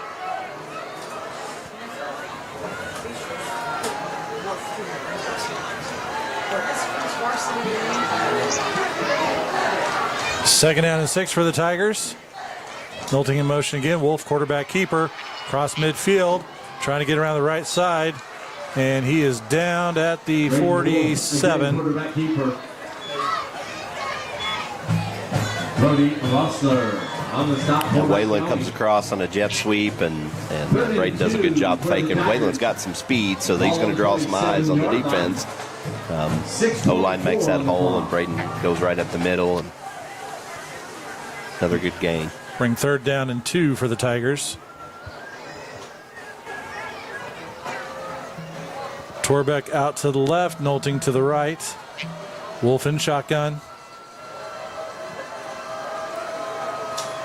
Going to be a handoff to Williams, trying to go up the middle. He's got the first down. Still plowing his way forward. Good strong run all the way down to the 38. We've talked about that. We've talked about that strength of Taryn Williams. He got initial contact probably 5 yards before he quit, and just good technique. Digs those knees and those legs and feet in the ground, and just keeps them chopping and pushing. And just a hard dude to tackle. First down brought to you by Stevens Automotive. Tigers keep the drive alive like Stevens Automotive keeps your car rolling. About 5.5 minutes left in this ball game. Tigers lead by 3, 35-32. Torbeck split out to the left. Wolf in shotgun. I think that's still Nolting out to the right on the far side. Williams goes in motion. Going to be a handoff to Williams. Trying to go up the middle. Just kind of falls forward for about a yard. Williams. Yeah, just kind of a slow developing play there, and the D-line from Mac picked it up. Got kind of a banged up player from Chester Curtis. Both Mac, up on the stop. that D tackle. 2nd and 9, Tigers. And he'll get substituted for. Big 69 playing hard. Important thing, clock continues to run. 2nd down and 9, Tigers. 10 seconds left on the play clock. Torbeck split out to the left. Wolf in shotgun. Going to be a quarterback keeper. Trying to get around the left side. He turns on the jets and gets across the 35. Brought down at the 33. He had Trent Torbeck down the field and looked like he might going to throw him, and then tucks it. And we have a timeout, and that's going to come from Matt County. So we're going to take a 30-second break. Again, 30 seconds. You'll listen to Tiger Football, 101.7 FM, Somo Sports Radio. Does your car shake, rattle and roll? Barely? Then it's time to see the auto specialists at Stevens Automotive. At Stevens, they have the experience to diagnose your car and get it back to running smooth the way it should be. At Stevens Automotive, they can handle engine repairs, transmissions, brakes, oil changes, air conditioning, you name it, they fixed it. Stevens can get you back on the road with a smile on your face and money left in your pocket. Stop by and have Gary take care of all your automotive needs and grab a cup of coffee. 300 West 12th Street in Lamar, or call 682-3371. Have a great year, Tigers, from Stevens Automotive. You're listening to Lamar Tiger Football on 101.7 FM, Somo Sports Radio. And welcome back. 4:25 left in this one. Lamar 35, Matt County 32. It is 3rd down and 5 for Lamar. Ball on the 33. Got Torbeck and Nolting split out to the... Nope, sorry, that was Williams coming off field. Nolting to the left, Torbeck to the right. Wolf in shotgun. Knowlton goes in motion, fakes the handoff. Wolf looking to pass, passes away. It is caught by Jaden Moore. Complete to 22, Jaden Moore. Just kind of a quick little play. Jaden Moore is at the wing position and just pops out quick there to the left, and going to be just shy of the first down. Brings up fourth and a short run. Keep that for the MAC D Tigers. line on us. They're wanting to cheat up and crowd that line. Just takes a few of those kinds of plays to keep them honest and kind of back on their heels. Bring fourth down and 1. Wishbone formation, Wolf under center. Here's the handoff. And Matt County holds them. They stone them. Good effort there by Mac County. On the carry. It's not very often that wishbone on a short yardage play gets stopped, so good effort there by Mac County. And now it's up to the Tigers defense to get a big stop. Tigers failed to convert on fourth down. So 3:40 left in this ball game as the Mustangs football. They trail by 3. 3:41 on the clock. Mac's got a long field, starts on their own 31, so 29. 29, yep. Max stacks the line, everybody up close to the box. Going to hand off to Solis, and he stumbles forward for about 3 yards. Number 3 on the carry for Mac County. Yeah, just a quick draw play right up the middle, hand it to your production back. Nothing fancy about him. Split one receiver out wide to the right, quarterback in the pistol, Solis behind him. Ryder with the ball, looking to pass, now he tucks and runs, trying to get around the right side. He's got a seam, and he is going to scamper in for a touchdown. Touchdown, Mustangs.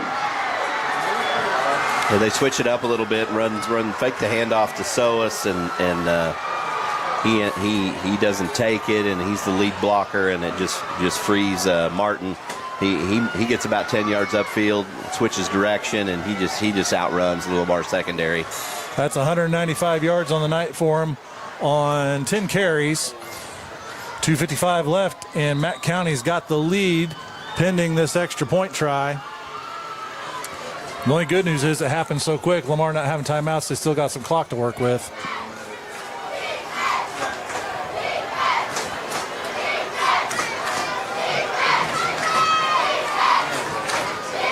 Snap is away, kick is up, and it is good. Extra point is good for the Mustangs. 2:55 left. So with 2:55 left in this one, Mustangs lead by 4. Matt County 39, Lamar 35. We're going to take a 30-second break. Again, 30 seconds. You're listening to Tiger Football 101.7 FM, Somo Sports Radio. Eisenhower Lumber is your full-line lumber and hardware store, working to provide contractors, carpenters, and the do-it-yourselfers quality products and friendly service at competitive prices. How about Valspar Paint and Holland Grills? Eisenhower Lumber is your source for plumbing, electrical, paint, building materials, millwork, and lawn and garden. Eisenhower Lumber, 903 Gulf in Lamar, or call 682-5545. Find them fast in names and numbers. You're listening to Lamar Tiger Football on 101.7 FM, Somo Sports Radio. All right, Tiger fans. Tigers got their work cut out for them. 2:55 left in this ball game. They trail by 4. 2 return men back for Lamar for this kickoff. Looks like Eisen and Knowlton.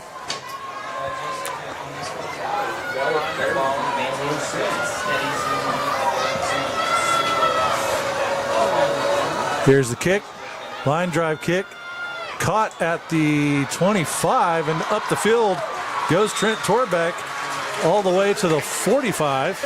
A good confident run by senior Trent Torbeck, makes a good catch and takes off, and really, really nice return. Takes a big hit at the end and jumps right back up. So that's where the Tigers will start this drive. They need 6.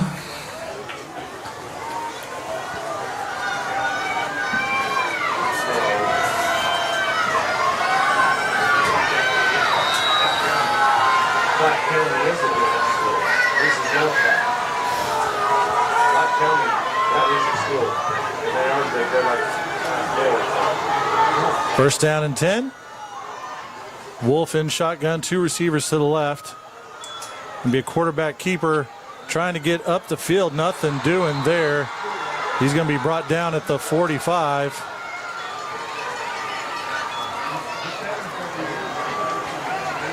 The 26 from Mack County, Vince James, comes up from that backer position and just lays a pretty good hit on Braden. Toby Ansley comes back in the game for the first time after being banged up earlier in the second half. Go. 15 seconds left on play clock. Tigers come up to the line of scrimmage. Second down and 10. 2:14 left in the ballgame. Clock is running. Ansley split out to the left. 5 seconds on the play clock. There's the snap. Wolf, quarterback keeper, up the middle once again. And he's only going to get a couple yards. Quarterback keeper, Braden Wolf. Size and physicality of that Mack County D-line. The whole defensive unit, really, they've got some dudes in there at linebacker. 3rd and 8 for the Tigers. I'll bring 3rd down and 8.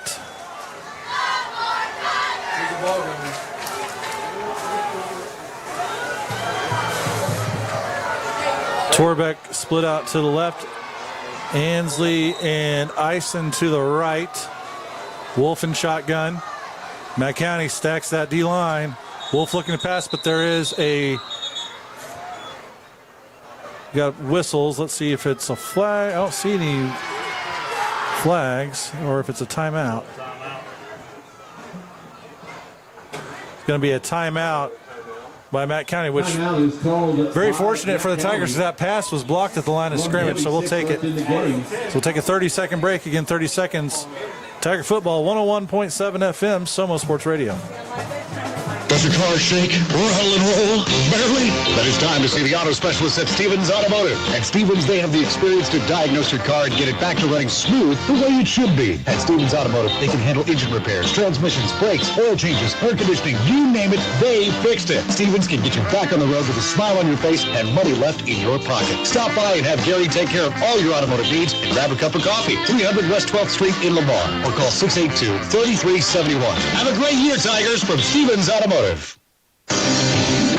listening to Lamar Tiger Football on 101.7 FM, Somo Sports Radio. All right, we're going to do that one over again. 3rd down and 8, 1:46 left in this ball game. Tigers trail by 4. Ball on the 47-yard line. 2 receivers right, 1 left. Wolf in shotgun.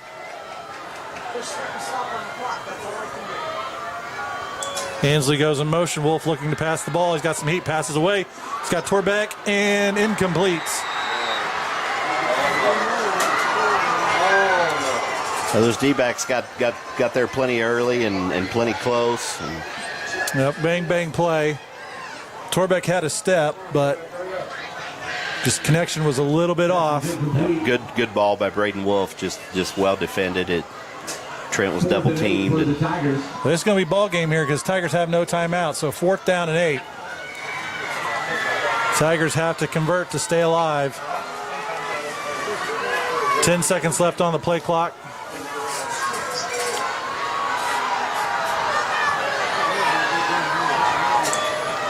Wolf looking to pass the ball. He has some heat on his right side. Passes away and caught. Awfully close to a first down. That's going to be really close.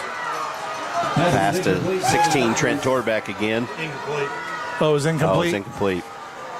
Pass is incomplete. Sorry, folks. Looked like he caught it from here, but it is incomplete. Yep, had his back to us. And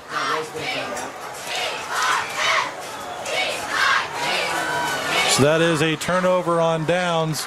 1:36 left. Lamar has no timeouts. Mack County just needs to take knees.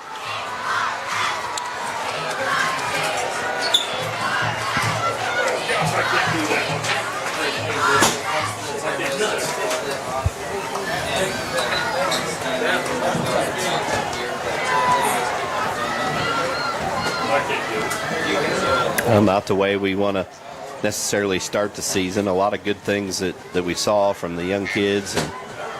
But like we talked in the pregame, Mac's a big school. They got some big dudes, and they were able to hang with us from a conditioning and physicality late in the game here, and we knew we needed to limit the big play, and just one or two of those big ones are what ended up getting us.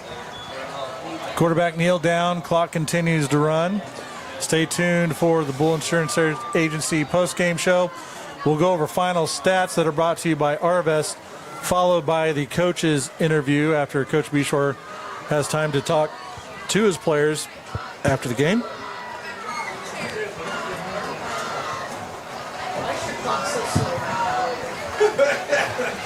One minute now, the clock under a minute. Another QB kneel. And one more of those will do it.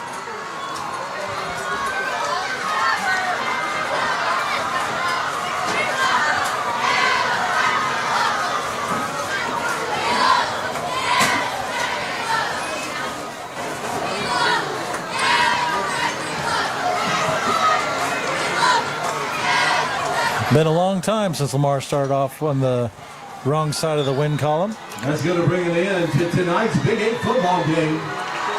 Final score, Tigers 35. And 13 seconds are going to click off the clock here and bring an end to this ball game where Lamar Tigers are defeated by the Mack County Mustangs. Final score 35-39. Thank you for showing up to support your Tiger Again, stay tuned for the post-game show brought to you by Bull Insurance Agency. We'll have the post-game stats brought to you by Arvest and the coach's interview brought to you by Community National Bank and Trust. We're going to take a 4-minute break. Again, 4 minutes. You're listening to Tiger Football 101.7 FM, Somo Sports Radio. At Lamar Bank and Trust, we're proud to be your hometown bank, Lamar's only locally owned and operated bank, serving this community for nearly 100 years. Whether you're managing your everyday banking needs, saving for the future, buying a home, or building your business, we're here to help you every step of the way. Banking with LBT is always a win. Visit LBT today, a better way to bank. Member FDIC, equal housing lender. The weather around here is always changing. Be prepared for what Mother Nature throws at you with the new York